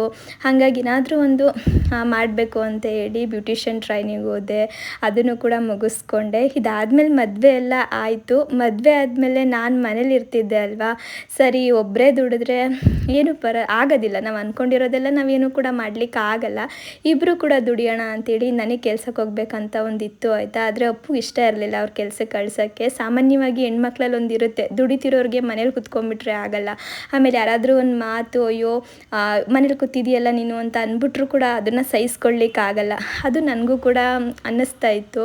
ಸರಿ ಆಯಿತು, ಏನಾದರೂ ವರ್ಕ್ ಮಾಡೋಣ ಅಂತೇಳಿ ನಾನು ಅಪ್ಪು ಹತ್ರ ಡಿಸ್ಕಸ್ ಮಾಡಿದಾಗ ಬೇರೆ ಕಡೆ ಎಲ್ಲೂ ಹೋಗೋದು ಬೇಡ, ನೀನು ಸ್ಟುಡಿಯೋ ನೋಡ್ಕೋ, ಪರವಾಗಿಲ್ಲ, ನಾನು ಬೇರೆ ಕಡೆ ಕೆಲಸ ಮಾಡ್ತೀನಿ, ನನಗೆ ಹೆಂಗಿದ್ರು ರೂಢಿ ಇದೆ ಅಂತ ಹೇಳ್ಬಿಟ್ಟು ನನಗೆ ಅವರು ಆ ಸ್ಟುಡಿಯೋನ ಬಿಟ್ಟರು, ನೀನೇ ನೋಡ್ಕೋ ಅಂತ ಹೇಳಿ. ನನಗೆ ಆ್ಯಕ್ಚುಲಿ ಏನಂದರೆ ಏನೂ ಗೊತ್ತಿರಲಿಲ್ಲ ಫೋಟೋಗ್ರಫಿಲಿ. ಬರೀ 2 ತಿಂಗಳಲ್ಲೇ ಎಲ್ಲನೂ ಕಲಿಸಿದ್ರು, A to Z ಫುಲ್ಲು ನಾನು ಕಲ್ತ್ಕೊಂಡೆ. ಎಡಿಟಿಂಗಿಂದ ಹಿಡಿದು ಫೋಟೋಗ್ರಫಿ, ವಿಡಿಯೋಗ್ರಫಿ ಎಲ್ಲ ಕಂಪ್ಲೀಟಾಗಿ ಕಲ್ತ್ಕೊಂಡೆ. ಆಮೇಲೆ ನಾನು ಸ್ಟುಡಿಯೋದಲ್ಲಿ ಇರಲಿಕ್ಕೆ ಶುರು ಮಾಡಿಕೊಂಡೆ. ಅವರು ಒಂದು ಕೆಲಸ ಸಿಕ್ತು ಅಂತೇಳಿ ಅವರು ವರ್ಕ್ ಮಾಡ್ತಾಯಿದ್ರು. ಅವ್ರು ಬೆಳಗ್ಗೆ ಹೋದರೆ ನೈಟ್ 8:30, 9 o'clock ಗಂಟ ಬರೋರು ಆಯಿತಾ. ನಾನು ಬೆಳಗ್ಗೆ ಮನೇಲೆಲ್ಲ ಕೆಲಸ ಮುಗಿಸ್ಕೊಂಡು 7:30ಗೆ ಶಾಪ್ನ ಓಪನ್ ಮಾಡ್ತಾಯಿದ್ವಿ. ಯಾಕಂದರೆ ಸ್ಕೂಲ್ ಓಪನ್ ಆಗುತ್ತೆ ನೋಡಿ, ಸ್ಕೂಲ್ ಓಪನ್ ಆಗೋ ಟೈಮಲ್ಲಿ ಮಕ್ಕಳೆಲ್ಲ ಬರ್ತಾರೆ, ಪ್ರಾಜೆಕ್ಟ್ಸು ಅದು ಇದು ಇರುತ್ತೆ, ಆ ಟೈಮಲ್ಲಿ ಚೆನ್ನಾಗಿ ಬಿಸ್ನೆಸ್ ಆಗುತ್ತೆ ಅಂತ 7:30ಗೆ ನಾನು ಎಲ್ಲ ಕೆಲಸ ಮುಗಿಸ್ಕೊಂಡು ಸ್ಟುಡಿಯೋಗೆ ಹೋಗ್ಬಿಡ್ತಿದ್ದೆ. ಅಪ್ಪನೂ ಅಷ್ಟೇ ಒಂದು 8:30 ಅನ್ನಂಗೆ ಅವರು ವರ್ಕಿಗೆ ಹೋಗೋರು. ನಾನು ಬೆಳಗ್ಗೆ 7:00 ಹೋಗಿ ಶಾಪಲ್ಲಿ ಕುತ್ಕೊಂಡ್ರೆ ಸಂಜೆ 8:30, 9 ಗಂಟೆ ಆಗೋದು ನನ್ನ ಮನೆಗೆ ಬರಲಿಕ್ಕೆ. ಅಂದರೆ ಅಪ್ಪು ಬರೋವರೆಗೂ ನಾನು ಅಲ್ಲೇ ಇರ್ತಾಯಿದ್ದೆ. ಅಪ್ಪು ಕೂಡ ಅಷ್ಟೇ, ಅವ್ರದ್ದು ತುಂಬ ಕಷ್ಟದ ಕೆಲಸ ಅವ್ರಿಗೆ ಅವಾಗ ಸಿಕ್ಕಿದ್ದು. ಒಂದು ನಿಮಿಷ ಕೂಡ ಅವ್ರಿಗೆ ಬಿಡುವಿರ್ತಿರ್ಲಿಲ್ಲ. ಆದರೂ ಕೂಡ ಅವ್ರ ಕೆಲಸ ಎಲ್ಲ ಮುಗಿಸ್ಕೊಂಡು ಮನೆಗೆ ಹೋಗ್ತಿರ್ಲಿಲ್ಲ, ನೇರವಾಗಿ ಸ್ಟುಡಿಯೋಗೆ ಬರೋರು. ನಾನು ಮನೆಗೆ ಬಂದ ತಕ್ಷಣ ಅವ್ರು ಕೂತ್ಕೊಂಡು 11 ಗಂಟೆ 11:15 ಗಂಟೆ, ಕೆಲವೊಮ್ಮೆ 12 ಕೂಡ ಆಗಿರೋದು. ಅಷ್ಟೊತ್ತು ಕೆಲಸ ಮಾಡ್ತಾಯಿದ್ರು. ಮನೆಗೆ ಹೋಗಿ ಅಡುಗೆ ಮಾಡಿ ಊಟ ಮಾಡಿ ಮಲಗಿದ್ರೆ ಸಾಕು ಅನಿಸೋದು. ಆಮೇಲೆ ಇನ್ನೊಂದು ಏನಂತ ಅಂದರೆ ಲೈಫ್ ಹಿಂಗೆ ಹೋಗ್ತಾಯಿತ್ತು, ಪರವಾಗಿಲ್ಲ ಚೆನ್ನಾಗಿದೆ ಅನ್ನಂಗೆ. ನಾವು ಕೂಡ ಒಂದು ನಮ್ಮದೇ ಆದಂಥ ಒಂದು ಮನೆ ಬಾಡಿಗೆ ಮಾಡ್ಕೊಂಡ್ವಿ. ಆ ಪುಟ್ಟ ಮನೇಲೆಲ್ಲ ಕೂಡ ಚೆನ್ನಾಗಿ ನಡೀತಾ ಇತ್ತು. ಆದರೆ ಒಂದೇನೆಂದರೆ ಮಧ್ಯದಲ್ಲಿ ಕೋವಿಡ್ ಬಂದುಬಿಡ್ತು ಆಯಿತಾ. ಆ ಟೈಮಲ್ಲಿ ಹೆಂಗಾಯಿತು ಅಂದರೆ ಈ ಕಡೆ ಅಪ್ಪು ಕೆಲಸ ಹೋಯ್ತು ಆ ಟೈಮಲ್ಲಿ. ಆಮೇಲೆ ಸ್ಟುಡಿಯೋನು ಕೂಡ ನಾವು ಓಪನ್ ಮಾಡೋಂಗಿರಲಿಲ್ಲ. ಏನು ಮಾಡೋದು, ಬಾಡಿಗೆ ಕಟ್ಟೋಕ್ಕೆ ದುಡ್ಡು ಬೇಕಲ್ವಾ. ಇವಾಗೇನೋ ಸೇವಿಂಗ್ಸ್ ಮಾಡಿದ್ದೀವಿ, ಆ ಸೇವಿಂಗ್ಸ್ನೆಲ್ಲ ಬರೀ ಬಾಡಿಗೆ ಕಟ್ಕೊಂಡೇ ಹೊಂಟೋಗ್ಬಿಟ್ರೆ ನಾವು ಫ್ಯೂಚರಲ್ಲಿ ಏನೋ ಒಂದು ಮಾಡ್ಕೊಳ್ಬೇಕು ಅಂತ ಅಂದ್ಕೊಂಡಿದ್ದೀವಲ್ಲ, ಅದನ್ನು ಮಾಡಲಿಕ್ಕೆ ಆಗಲ್ಲ. ಅದಕ್ಕೆ ಅಪ್ಪು ಏನು ಮಾಡಿದ್ರು ಅಂದರೆ, ಸರಿ ನಾನು ಸ್ವಿಗ್ಗಿಗೆ ಹೋಗ್ಬಿಡ್ತೀನಿ, ಏನಾಗಲ್ಲ, ಯಾಕೆ ಇಷ್ಟೊಂದು ಜನ ಮಾಡ್ತಾ ಇದ್ದಾರೆ, ನಾನು ಹೋಗಿ ಮಾಡ್ತೀನಿ ಅಂತ. ಅದು ನನಗೆ ಏನೋ ಒಂಥರ ಇಷ್ಟ ಇಲ್ಲ. ಅಯ್ಯೋ ಇಷ್ಟೊಂದೆಲ್ಲ ಓದಿ ಇಷ್ಟೆಲ್ಲ ಚೆನ್ನಾಗಿ ಕೆಲಸ ಮಾಡಿ ಇದನ್ನೆಲ್ಲ ಕಲ್ತಿದ್ದೀವ್ರು, ಯಾಕೆ ಸ್ವಿಗ್ಗಿಗೆ ಹೋಗಬೇಕು ಅಂತ. ಅವ್ರು ನಿಜ ಆ ಥರ ಒಂದು ಕ್ಷಣನೂ ಅಂದ್ಕೊಳ್ಳಿಲ್ಲ. ಎಷ್ಟೊಂದು ಜನ ಎಷ್ಟೊಂದು ಒಳ್ಳೊಳ್ಳೆ ಎಜುಕೇಷನ್ ಮಾಡಿರೋರು ಕೂಡ ಪಾರ್ಟ್ ಟೈಮ್ ಜಾಬ್ ಆಗಿ ಸ್ವಿಗ್ಗಿನ ಚೂಸ್ ಮಾಡಿದ್ದಾರೆ. ಅದರಲ್ಲಿ ಸುಮಾರು ಜನ ಅರ್ನ್ ಮಾಡಿ ಒಳ್ಳೊಳ್ಳೆ ಕೆಲಸಕ್ಕೂ ಕೂಡ ಈಗ ಹೋಗಿ ಸೇರ್ಕೊಂಡಿದ್ದಾರೆ. ಮನೇಲಿ ಕೂತ್ಕೊಂಡು ಟೈಮ್ ಪಾಸ್ ಮಾಡೋದ್ರ ಬದಲು ಹೋಗ್ತೀನಿ ನಾನು ಅಂತ. ನನಗೆ ಒಂದು ಆ ಥರ ಟೆನ್ಷನು. ಇನ್ನೊಂದೇನೆಂದರೆ ಕೋವಿಡ್ ಟೈಮ್ ಅಲ್ವಾ, ಇವ್ರಿಗೇನಾದರೂ ಆಗಿಬಿಟ್ರೆ ಏನಪ್ಪ ಮಾಡೋದು, ಅದು ಕೂಡ ಒಂದು ಭಯ. ಬಟ್ ಅವ್ರು ಅದನ್ನೆಲ್ಲ ಪಕ್ಕಕ್ಕಿಟ್ಟು ಸ್ವಿಗ್ಗಿಗೂ ಕೂಡ ಹೋಗಿದ್ದಾರೆ, ಆ ಕೆಲಸನೂ ಕೂಡ ಮಾಡಿದ್ದಾರೆ. ಅದಾದಮೇಲೆ ಕೋವಿಡೆಲ್ಲ ಮುಗೀತು, ಶಾಪ್ ಕೂಡ ಓಪನ್ ಮಾಡಿದ್ವಿ. ನಮ್ಮ ಲಕ್ಕು ಟರ್ನ್ ಆಗಿದ್ದೆ ಅಲ್ಲಿ ಆಯಿತಾ. ಏನಂದರೆ ಕೋವಿಡ್ ಮುಗಿದ ಕೂಡಲೇ ಅಪ್ಪುಗೊಂದು ಒಳ್ಳೆ ಜಾಬ್ ಸಿಕ್ತು. ಇವಾಗಲೂ ಕೂಡ ಅದೇ ಜಾಬ್ನ ಅವರು ಕಂಟಿನ್ಯೂ ಮಾಡ್ಕೊಂಡು ಬರ್ತಿರೋದು. ಅದರಲ್ಲಿ ತುಂಬ ಅಂದರೆ ತುಂಬ ಚೆನ್ನಾಗಿ ಅವ್ರಿಗೆ ಸ್ಯಾಲ್ರಿ ಸಿಕ್ತು. ಹಾಗಾಗಿ ಅವರು ಆ ಕೆಲಸದಲ್ಲಿ ಬ್ಯುಸಿ ಆದರು. ಇನ್ನು ಮಾಮೂಲಿ ನಾನು ಸ್ಟುಡಿಯೋ ನೋಡ್ಕೊಳ್ತಾ ಇದ್ದೆ. ಅದೇ ರೊಟೀನ್, ಬೆಳಗ್ಗೆ ಹೋದರೆ ನೈಟ್ ಬರೋದು, ಬೆಳಗ್ಗೆ ಹೋದರೆ ನೈಟ್ ಬರೋದು, ಅವರು ನೈಟ್ ಬರೋದು, ನಾನು ನೈಟ್ ಮನೆಗೆ ಬರೋದು. ಬಟ್ ಏನಾಯಿತು ಈ ಟೈಮಲ್ಲಿ ಅಂದರೆ ಮಧ್ಯಾಹ್ನ ನನಗೆ ಸ್ವಲ್ಪ ಬಿಡುವು ಸಿಗ್ತಾ ಇತ್ತು.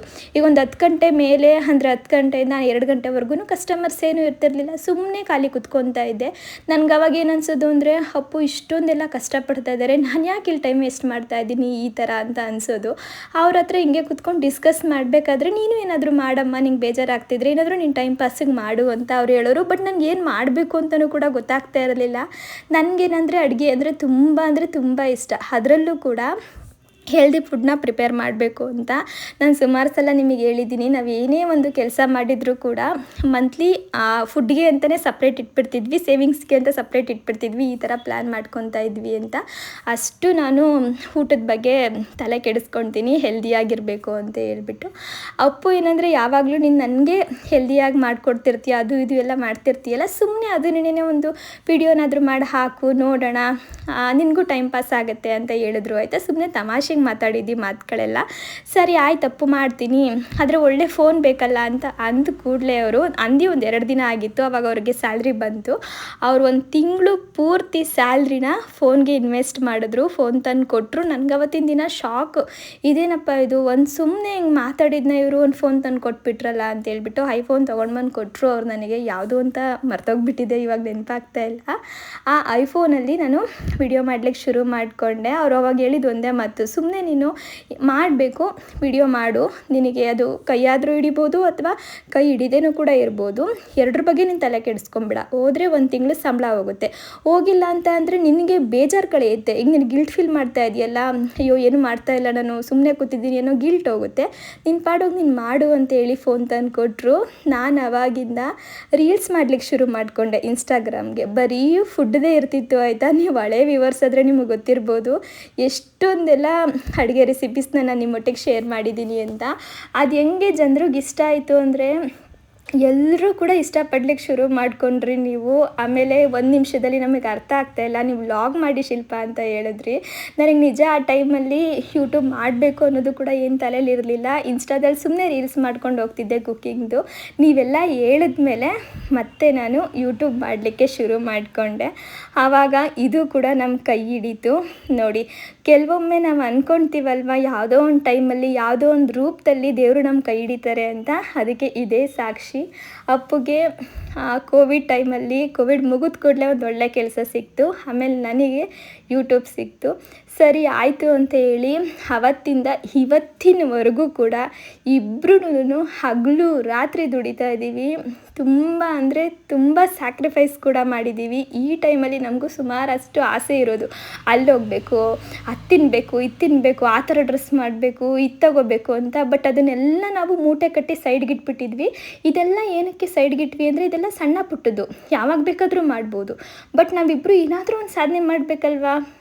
ಇವಾಗ ಯಾರಾದರೂ ಒಬ್ಬರು ನೋಡಿದ್ರೆ ಗಂಡ ಹೆಂಡ್ತಿ ಅಂದರೆ ಹಿಂಗಿರ್ಬೇಕಪ್ಪ, ಏನೋ ಒಂದು ಮಾಡಿದ್ರಿ ಇವರು ಗ್ರೇಟ್ ಅಂತ ಅನ್ಬೇಕಲ್ವಾ. ಆ ಥರ ಅನ್ನಿಸ್ಕೊಬೇಕಂತ ನನಗೆ ಭಾಳ ಆಸೆ ಆಯಿತಾ. ಅಪ್ಪುಗೆ ಆ ಥರ ಇರಲಿಲ್ಲ. ಅವ್ರಿಗೆ ನಮ್ಮ ಜೀವನ ನಮ್ಮಿಷ್ಟ ಅಮ್ಮ, ನಮ್ಮಿಬ್ರಿಗೂ ಸ್ಯಾಟಿಸ್ಫೈ ಆದರೆ ಸಾಕು ಅನ್ನೋ ಥರ ಅವರು. ಬಟ್ ನನಗೇನಂದರೆ ಯಾರು ನಮಗೇನೂ ಅನ್ಬಾರ್ದು, ಬೆಳ್ಳಿ ಮಾಡಿ ತೋರಿಸ್ಬಾರ್ದು. ಅಯ್ಯೋ ಇವ್ರು ಲವ್ ಮಾಡಿ ಮದುವೆ ಆದರೂ ಹೆಂಗೆಂಗೋ ಇರ್ಬೋದಿತ್ತು, ಇವರು ಲವ್ ಮಾಡಿ ಮದುವೆ ಆಗಿರೋದ್ರಿಂದ ಹಿಂಗಾಗ್ಬಿಟ್ರಪ್ಪ ಅಂತ ಯಾರೂ ಕೂಡ ಅನ್ಬಾರ್ದು. ಅದು ನನ್ನ ತಲೆಯಲ್ಲಿ ತುಂಬ ಇತ್ತು.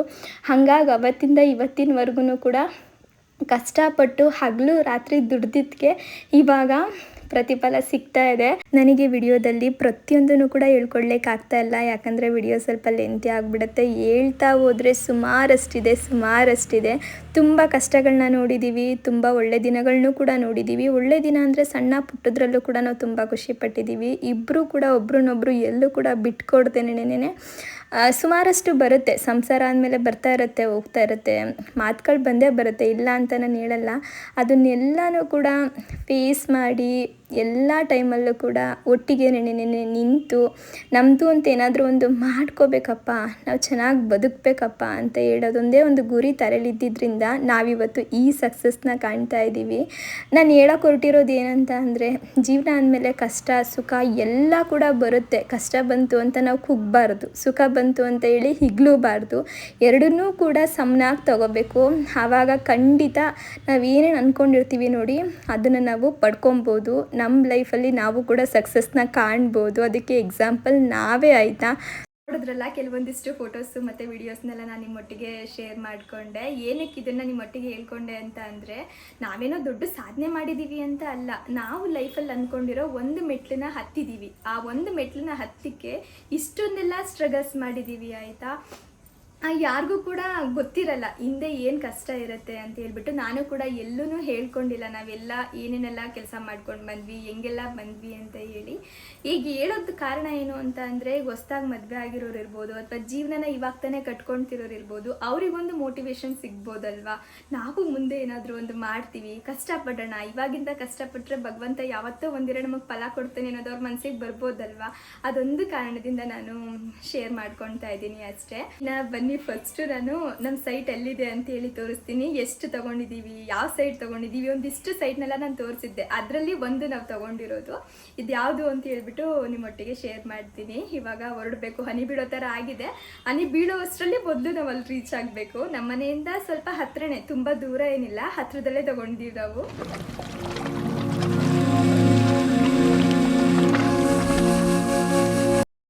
ಸೈಟ್ ಹತ್ರ ಬಂದ ತಕ್ಷಣ ಹನಿ ಬೀಳಲಿಕ್ಕೆ ಶುರು ಮಾಡಿಬಿಡ್ತು. ಏನೋ ನಮಗೂ ಹನಿಗೂ ಭಾಳ ನಂಟು ಅಲ್ವಾ ಅಪ್ಪು? ಚೆನ್ನಾಗಿ ಬರ್ತೈತ್ರಿ ಮಳೆ. ನಮ್ಮ ಲೈಫಲ್ಲಿ ಏನೇ ಒಂದು ಒಳ್ಳೇದಾಗಿದ್ದ ದಿನ ನಾವು ನೋಡಿದ್ದೀವಲ್ಲ, ಹನಿ ಬೀಳ್ತಿರುತ್ತೆ. ಅವತ್ತು ನಾವು ರಿಜಿಸ್ಟ್ರೇಷನ್ಗೆ ಹೋಗಿದ್ದೀನೂ ಹನಿ ಬೀಳ್ತಾ ಇತ್ತು. ಅವತ್ತು ಮಳೆ ಇತ್ತು. ಇವತ್ತು ನಿಮಗೆ ತೋರ್ಸೋಣ ಅಂತ ಬಂದ್ವಿ. ಇವತ್ತು ಹನಿ ಪೂರ್ತಿ ನಿಂತ ಮೇಲೆ ಕೆಳಗಡೆ ಹೋಗೋಣ ಅಂತ ಜಾಣು ಮಲ್ಕೊಂಡಿದ್ದಾರೆ. ಚೆನ್ನಾಗಿ ನಿದ್ದೆ ಮಾಡಿ. ಯಾಕೋ ಇವತ್ತು ನಿಲ್ಲಂಗೆ ಕಾಣಿಸ್ತಾ ಇಲ್ಲ ಇವತ್ತು. ನೋಡಿ, ಇದು ನಮ್ಮ ಸೈಟು. ಇಲ್ಲಿಂದ ಹಿಡಿದು ಆ ಸೈಡ್ವರೆಗೂ ಇದೆ. ಅಲ್ಲಿ ಯಾರೊಬ್ಬರು ಮನೆ ಕಟ್ತಾ ಇದ್ದಾರೆ, ಅಲ್ಲಿವರೆಗೂ ಇದೆ. ಎಷ್ಟಿದೆ ಅಪ್ಪ ಟೋಟಲ್? 30-50 ಒಂದೂವರೆ ಅಂದರೆ 1,500 ಅಡಿ. 1,500 ಅಂದರೆ ಒಂದು ಸೈಟ್ಗಿಂತ ಸ್ವಲ್ಪ ಜಾಸ್ತಿ. ಒಂಚೂರು ಹಿಂದೆ ಕಡಿಮೆ ಐತೆ. 1470 ಅಡಿ, 30 ಅಡಿ ಕಮ್ಮಿ, 1,500 ಅಡಿ. 1,500 ಅಡಿ. ಆ್ಯಕ್ಚುಲಿ ಏನಂತ ಅಂದರೆ, ನಮ್ಮ ಸೈಡ್ಗೆ 2 ರೋಡ್ ಬರುತ್ತೆ ಆಯಿತಾ. ಈ ಸೈಡ್ ಒಂದು ರೋಡ್ ಬರುತ್ತೆ ಮತ್ತು ಆ ಸೈಡ್ ಒಂದು ರೋಡ್ ಬರುತ್ತೆ. ಬನ್ನಿ ತೋರಿಸ್ತೀನಿ. ಏನು ಖುಷಿನ ಯಪ್ಪ ಸೈಡ್ ತೋರ್ಸೋಕ್ಕೆ. ಖುಷಿ ಅಲ್ವಾ? ಎಷ್ಟು ದಿನದಿಂದ, ಎಷ್ಟು ವರ್ಷದಿಂದ ಬಂದಿತ್ತು ಅನಿಸೋದು. ಇವಾಗ ನನಸಾಗಿದೆ, ನಮ್ಮ ಜಾಗದಲ್ಲಿ ನಾವು ನಿಂತಿದ್ದೀವಿ ಅಂದರೆ ನಿಜ ತುಂಬ ಖುಷಿ ಆಗುತ್ತೆ. ಅಲ್ಲಿ ಅಲ್ಲೊಂದು ಕಾಣಿಸ್ತಾ ಇದೆ ನೋಡಿ, ಅಲ್ಲಿಗೆ ಎಂಡಾಗುತ್ತೆ ನಮ್ಮ ಸೈಟು. ಇದು ಇನ್ನೊಂದು ಲೇಔಟು, ಇದೊಂದು ರೋಡ್ ಬರುತ್ತೆ, ಇದೊಂದು ಲೇಔಟು, ನಮ್ದೊಂದು ಲೇಔಟು. ಈ ಕೆಳಗಡೆಯಿಂದ ಹೋದರೆ ಇನ್ನೊಂದು ಲೇಔಟು. ಅಪ್ಪ ಚಳಿ ಗಡಗಡ ಅಂತ ಇದೆ. ಆ್ಯಕ್ಚುಲಿ ಅಪ್ಪು ಏನು ಪ್ಲ್ಯಾನ್ ಮಾಡಿರೋದು ಅಂತ ಅಂದರೆ, 2 ಸೈಡ್ ಫೇಸಿಂಗ್ ಇರೋದ್ರಿಂದ ಇಲ್ಲೊಂದು ನಾವು ಗೇಟ್ ಮಾಡಿಸ್ಕೋಬೋದು. ಕಾಂಪೌಂಡ್ ಹಾಕ್ಸ್ಬಿಟ್ಟು ಇಲ್ಲೊಂದು ಗೇಟ್ ಮಾಡಿಸ್ಕೋಬೋದು. ಮತ್ತು ಫ್ರಂಟ್ ಸೈಡ್ ಕೂಡ ಒಂದು ಗೇಟ್ ಮಾಡಿಸ್ಕೋಬೋದು. ಈ ಕಡೆಯಿಂದಲೂ ಬರ್ಬೋದು ಅನ್ನೋದು ಮೇಯ್ನ್ ಅಲ್ಲಮ್ಮ. ಮತ್ತೆ ಇವಾಗ ಸೈಟು ವೆಸ್ಟ್ ಫೇಸಿಂಗು ಅಂದರೆ ಪಶ್ಚಿಮಕ್ಕಾಯ್ತು ಸೈಟು. ನಾವು ಬಾಗಿಲು ಆ ಕಡೆ ಕಟ್ಕೊಳಕ್ಕಾಗಲ್ಲ. ಕಟ್ಟಿದ್ರೆ ನಾರ್ತ್ ಫೇಸಿಗೆ ಕಟ್ಟಬೇಕು ಈ ಸೈಡ್ ಕಟ್ಟಬೇಕು ಆಯಿತಾ. ಹಿಂದೆಗಡೆನೂ ಮನೆಗಳಿತ್ತು ಅಂದರೆ ಸೂರ್ಯನ ಕಡೆಯಿಂದ ಬೆಳಕು ಬೀಳಲ್ಲ. ಈಗ ಇದು ರೋಡು ತಿರುಗಿ ರೋಡ್ ಮೇಲೆ ಯಾರು ಮನೆ ಕಟ್ಟಲ್ಲ ಆಯಿತಾ. ರೋಡ್ ಕಂಪ್ಲೀಟಾಗಿ ನೋಡಿ ಮರಗಳು ಆಯಿತಾ, ನೀಟಾಗಿ. ಇದು ಆ ಲೇಔಟ್ಗಿನ ಈ ಲೇಔಟ್ ಸ್ವಲ್ಪ ಹೈಟ್ ಆಯಿತಾ. ನೀಟಾಗಿ ಕಟ್ಬಿಟ್ಟು ಆ ಕಡೆ ಬಾಲ್ಕನಿ ಬಿಟ್ಬಿಟ್ಟು ಕಿಟಕಿ ಹಾಕ್ಬಿಟ್ರೆ ಮನೆಗೆ ಮನೆ ಪೂರ್ತಿ ಬೆಳಕು ಬರ್ತದೆ ಅಂತ ನಂದು ಐಡಿಯಾ. ನೋಡ್ಲಿಕ್ಕೂ ಚೆನ್ನಾಗಿರುತ್ತೆ. ಈ ಸೈಡ್ ಡೋರ್ ಮಾಡಿಸಿದ್ರು ಕೂಡ ನಾವು ಆ ಕಡೆ ಒಂದು ಗೇಟ್ ಮಾಡಿಸ್ಕೋಬಹುದು. ಹಿಂಗೆ ಹಂಗಾಸು ಬರ್ಬೋದು, ಹಿಂಗೂ ಬರ್ಬೋದು. ಆ ಥರ ಪ್ಲಾನ್ ಮಾಡ್ಕೊಂಡಿರೋದು. ಬೆಳಕಿಗೆ ಮೇಯ್ನು ಪ್ರಾಮುಖ್ಯತೆ. ಈಗ ಹಿಂದೆಗಡೆ ಏನಾದ್ರು ಸೈಟ್ ಇತ್ತು ಅಂದರೆ ಅವ್ರ ಮನೆ ಏನಾದ್ರು ದೊಡ್ಡದಾಗಿ ಹೈಟಾಗಿ ಕಟ್ಬಿಟ್ರು ಅಂದರೆ ನಮಗೆ ಕತ್ಲೆ ಆಗ್ಬಿಡುತ್ತೆ. ಈಗ ಇಲ್ಲಿ ಬೆಳಕು ರೋಡ್ಗೆ ಯಾರು ಕಟ್ಟಕ್ಕಾಗಲ್ವಲ್ಲ, ನೀಟಾಗಿ ಬೆಳಕು ಬರುತ್ತೆ. ಕಾರ್ನರ್ ಸೈಟ್ನೇ ಹುಡುಕ್ತಾ ಇದ್ರು ಜಾಸ್ತಿ. ನಮಗೆಲ್ಲೂ ಕೂಡ ಕಾರ್ನರ್ ಸಿಗಲಿಲ್ಲ ಈ ಸರೌಂಡಿಂಗಲ್ಲಿ. ಈ ಸೈಡ್ ಯಾಕೆ ಓಕೆ ಮಾಡಿದ್ರು ಅಂದ್ರೆ ಈ ಸೈಡ್ ಇಂದ ಬೆಳಕ್ ಬರುತ್ತಲ್ಲ, ಕಾರ್ನರ್ ಸೈಡ್ ನಾವ್ ಹೆಂಗ್ ಕೇಳಿ ಆಯ್ಕೆ ಮಾಡೋದು ಬೆಳಕ್ ಚೆನ್ನಾಗಿ ಬರ್ಲಿ ಅಂತ. 2 ಕಡೆ ಬೆಳಕ್ ಬರುತ್ತೆ. ಇಲ್ಲೇ ಬರುತ್ತಲ್ಲ, ಅದಕ್ಕೆ ಇವರು ಇದೇ ಇರ್ಲಿ ಬಿಡು, ಹೆಂಗಿದ್ರು ಬೆಳಕ್ ಬಂದೇ ಬರುತ್ತೆ, ಕಾರ್ನರ್ ಏನ್ ಬೇಡ, ಇದೇ ಸಾಕು ನಮ್ಗೆ ಅಂತ ಹೇಳ್ಬಿಟ್ಟು ಇದನ್ನೇ ಫೈನಲೈಸ್ ಮಾಡಿದ್ರು. ಇದು ಇವಾಗ ಏನಂದ್ರೆ ಲೆಕ್ಕದಲ್ಲಿ 2 ಕಡೆ ಬೆಳಕ್ ಬರ್ತದೆ, ಈಸ್ಟ್ ವೆಸ್ಟ್ 2 ಕಡೆನೂ ಬಾಲ್ಕನಿ ಇಟ್ಬಿಟ್ರೆ ಸನ್ಸೆಟ್ ಈ ಕಡೆಗೆ ಅದೇ ನಾನು ಹೇಳಿದ್ದು, ಆ ಸೈಡ್ ರೋಡ್ ಈ ಸೈಡ್ ರೋಡ್ ಇರೋದ್ರಿಂದ ಆ ಕಡೆಯಿಂದನೂ ಬೆಳಕ್ ಬರುತ್ತೆ, ಈ ಕಡೆಯಿಂದನೂ ಬೆಳಕ್ ಬರುತ್ತೆ. 2 ಕಡೆ ಬೇಕಿದ್ರೆ ನಾವು ಬಾಲ್ಕನಿ ಅದರೆಲ್ಲ ಏನಾದ್ರೂ ಸರಿ ಅಂದ್ರೆ ಕಿಟಕಿ ಬೆಳಕಿಗೆ ಈಗ ಮಧ್ಯಾಹ್ನ ಆಯ್ತಿದ್ದಂಗೆ ಈ ಕಡೆಯಿಂದ ಬೆಳಕು ಬರ್ತದೆ, ಬೆಳಗಿನ ಜಾವದಿಂದ ಈ ಕಡೆಯಿಂದ ಬೆಳಕು ಬರ್ತದೆ, ಚೆನ್ನಾಗಿರ್ತದೆ. ಈ ಸೈಟ್ ನೋಡಿ ಎಷ್ಟು ಕ್ಲೀನ್ ಆಗಿ ಕಾಣಿಸ್ತಾ ಇದೆ. ನಮ್ ಸ್ವಲ್ಪ ಈ ಕಡೆ ಎಲ್ಲ ಬೆಳ್ಕೊಂಡ್ಬಿಟ್ಟಿದೆ. ಏನಂದ್ರೆ ನಾವು ಸೈಟ್ ನೋಡ್ಲಿಕ್ಕೆ ಬಂದಿದ್ವಲ್ಲ, ಅವಾಗ ಫುಲ್ಲು ಕ್ಲೀನ್ ಮಾಡಿಸಿದ್ರು. ನಾವು ನೋಡ್ಬಿಟ್ಟು ಎಷ್ಟೊಂದು ದಿನ ಆದ್ಮೇಲೆ ಅಲ್ವಾ ರಿಜಿಸ್ಟ್ರೇಷನ್ ಮಾಡಿಸ್ಕೊಂಡಿದ್ದು, ಎಲ್ಲ ಸ್ವಲ್ಪ ಎಂಕ್ವೈರಿ ಮಾಡೋದು ಅದು ಇದು ಇರುತ್ತಲ್ಲ, ಅದೆಲ್ಲ ಮುಗಿಸ್ಕೊಂಡು ಮಾಡಿದ್ದಲ್ಲ, ಹಂಗಾಗಿ ಸ್ವಲ್ಪ ಬೆಳ್ಕೊಂಡ್ಬಿಟ್ಟಿದೆ. ಇನ್ಮೇಲೆ ನಾವು ಕ್ಲೀನ್ ಮಾಡಿಸ್ಕೋಬೇಕು ಅಲ್ವಾ. ಆಕ್ಚುಲಿ ಇದು ನಾವು ನೋಡಕ್ ಬಂದಾಗ ಹೆಂಗಿತ್ತು, ಫುಲ್ಲು ಬೆಳ್ಕೊಂಡ್ಬಿಟ್ಟಿತ್ತು. ಅವಾಗ ಇದು ಕ್ಲೀನ್ ಆಗಿತ್ತು, ಅದು ಫುಲ್ ಬೆಳ್ಕೊಂಡ್ಬಿಟ್ಟಿತ್ತು. ಈಗ ಅದು ಕ್ಲೀನ್ ಆಗಿದೆ, ಇದು ಬೆಳ್ಕೊಂಡ್ಬಿಟ್ಟಿದೆ. ಫೈನಲಿ ನೋಡಿ ನಮ್ಮ ಸೈಟು ಇವತ್ತು ತೋರಿಸ್ತಾ ಇದ್ದೀವಿ. ನಮ್ಮದು ಅಂತ ಬೆಂಗಳೂರಲ್ಲಿ ಒಂದು ಜಾಗ, ನಂದು ಒಪ್ಪುದು ಅಂತ, ಸ್ವಂತ ಅಂತ, ಅದು ನಮಗೆ ತುಂಬ ಖುಷಿ. ಇವಾಗ ಮನೆಗೆ ಹೊರಡಬೇಕು. ನಾನೇನು ನಿಲ್ಲಲ್ಲ ಇವತ್ತೆಲ್ಲ, ನನ್ನ ಅಮ್ಮ ಮತ್ತು ಜಾಣು ಇಬ್ಬರು ಕಾರಲ್ಲೇ ಕೂತಿದ್ದಾರೆ, ಹನಿ ಬೀಳ್ತಾ ಇದೆ ಅಂತ. ನಮ್ಮದು ಅಂತ ಬೆಂಗಳೂರು ಜಾಗ ಜಾಗ ಜಾಗ ಅಂತ, ನಮ್ಮದು ಅಂತ ಜಾಗ ದೇವ್ರು ಕೊಟ್ಟಿರೋದು 6 ಅಡಿ 3 ಅಡಿ ಅಷ್ಟೇ ಬಾ. ಅರ್ಥ ಆಗಿಲ್ಲ.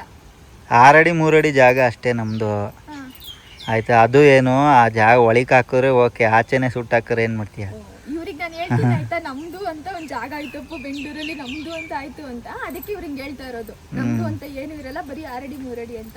ಬಟ್ ಇರೋವರೆಗೂ ನಮ್ದು ಅಂತ ಒಂದು ಆಯ್ತಾ, ಅದು ನನಗೆ ಖುಷಿ. ಪುಟ್ಟದಾಗಿ ಈಗ ಹೆಂಗಿರುತ್ತೆ ಗೊತ್ತಾ, ಈಗ ನನ್ನ ಮನ್ಸಲ್ಲಿ ಹೆಂಗಿದೆ ಗೊತ್ತಾ, ಈಗ ನಮ್ಮ ಹತ್ರ ಏನೂ ಇಲ್ಲಪ್ಪ, 0 ಅಂತ ಅಂದ್ರೂ ಕೂಡ ಇಲ್ಲಿಗೊಂದು ಬಂದು ಒಂದು ಸಡ್ಡಾದ್ರೂ ಹಾಕೊಂಡು ಜೀವನ ಮಾಡ್ಬೋದಾ, ಆ ಥರ ನಾನು ಯೋಚನೆ. ಈಗ ಅದನ್ನೇ ಮಾಡು, ಯಾರು ಬೇಡ ಅಂತಾರೆ, ಸಡ್ಡ ಹಾಕೊಂಬಿಡು. ಈಗ ಅಂತ ಪರಿಸ್ಥಿತಿ ಬಂದ್ರೆ ಅದನ್ನು ಕೂಡ ಮಾಡಬೇಕು. ಅದೇ ಒಂದು ಸೆಕ್ಯೂರಿಟಿ ಇಲ್ಲ ಅಂತಲ್ಲ, ನಮ್ಮ ಜೀವನಕ್ಕೊಂದು ಸೆಕ್ಯೂರಿಟಿ. ಏನೋ ಒಂದು ಬಿಡಪ್ಪ, ಎಲ್ಲೂ ಬಾಡಿಗೆ ಕಟ್ಟೋದೇನಿರಲ್ಲ, ಒಂದು ಗುಡ್ಸ್ಲು ಹಾಕೊಂಡ್ರು ಆರಾಮಾಗಿ ಇರ್ಬೋದು ಅನ್ನೋದು ಕಾಮನ್ ಆಗಿ ನಮ್ಮಂಥ ಮಿಡ್ಲ್ ಕ್ಲಾಸ್ ಬಾಯಲ್ಲಿ ಬರೋದೇ ಅದು. ಬಟ್ ನಾನು ಹೇಳೋದೇನಂದರೆ, ಅಯ್ಯೋ ಇದೇ ನಮ್ಮದು ಅನ್ನೋದು ಏನಿಲ್ಲ.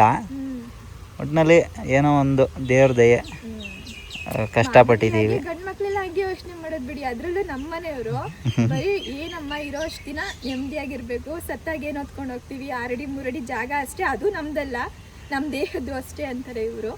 ಬಟ್ ನಾವು ಹೆಣ್ಮಕ್ಳೆಲ್ಲ ಹೆಂಗೆ ಯೋಚನೆ ಮಾಡ್ತೀವಿ ಹೇಳಿ, ಹೆಂಗೋ ಒಂದು ಆಯ್ತಲ್ಲಪ್ಪ, ಭಗವಂತ ನಮ್ಮ ಮೇಲೆ ಕಂಡುಬಿಟ್ರಲ್ಲಪ್ಪ ಅಂತ ನಾವು ಖುಷಿ ಪಡ್ತೀವಿ ಅಷ್ಟೇ. ಹೊರಡೋಣ, ಇನ್ನ ಟೈಮ್ ಆಗ್ಬಿಡುತ್ತೆ. ಜೋರಾಯ್ತು, ನಾನು ನಡುಕ್ತಾ ಇದ್ದೀನಿ ಗಡ ಅಂತ ಚಳಿಗೆ. ಎಂದೋಗಿದೆಯಾ ಬಾರ್ದ. ಮನೆಗೆ ಬಂದಮೇಲೆ ಒಂದು ಸ್ವೀಟ್ ಕೂಡ ಮಾಡಿದ್ದೆ, ಸಿಹಿಯಾದ ವಿಚಾರನ ಹೇಳಿದ್ನಲ್ಲ, ಹಾಗಾಗಿ ಇದನ್ನು ನಾನು ಇನ್ಸ್ಟಾಗ್ರಾಮ್ಗೆ ರೀಲ್ ಶೂಟ್ ಮಾಡ್ಕೊಂಡಿದ್ದೀನಿ, ಅಲ್ಲಿ ಪೋಸ್ಟ್ ಮಾಡ್ತೀನಿ, ಚೆಕ್ ಮಾಡಿ. ಹಾಗೆ ಇವತ್ತಿನ ಬ್ಲಾಗ್ನು ಕೂಡ ನಾನು ಇಲ್ಲಿಗೆ ಎಂಡ್ ಮಾಡ್ತಾ ಇದ್ದೀನಿ. ತುಂಬಾ ಖುಷಿಯಿಂದ ಇವತ್ತಿನ ಬ್ಲಾಗ್ನ ನಿಮ್ಮೊಟ್ಟಿಗೆ ಶೇರ್ ಮಾಡ್ಕೊಳ್ತಾ ಇದ್ದೀನಿ. ಇಷ್ಟು ದಿನ ನನಗೆ ಸಪೋರ್ಟ್ ಮಾಡಿದ್ದೀರಾ, ಇನ್ನು ಮುಂದೆನೂ ನಿಮ್ಮ ಸಪೋರ್ಟ್ ಹೀಗೆ ಇರಲಿ, ನಿಮ್ಮ ಆಶೀರ್ವಾದ ನನ್ನ ಮೇಲೆ ಯಾವಾಗಲೂ ಇರಲಿ, ನಮ್ಮ ಫ್ಯಾಮಿಲಿ ಮೇಲೆ ಯಾವಾಗಲೂ ಇರಲಿ ಅಂತೇಳಿ ನಾನು ಕೇಳ್ಕೊತೀನಿ. ನೆಕ್ಸ್ಟ್ ಬ್ಲಾಗಲ್ಲಿ ಮತ್ತೆ ಸಿಗ್ತೀನಿ. ಅಲ್ಲಿವರೆಗೂ ಟೇಕ್ ಕೇರ್, ಬಾಯ್.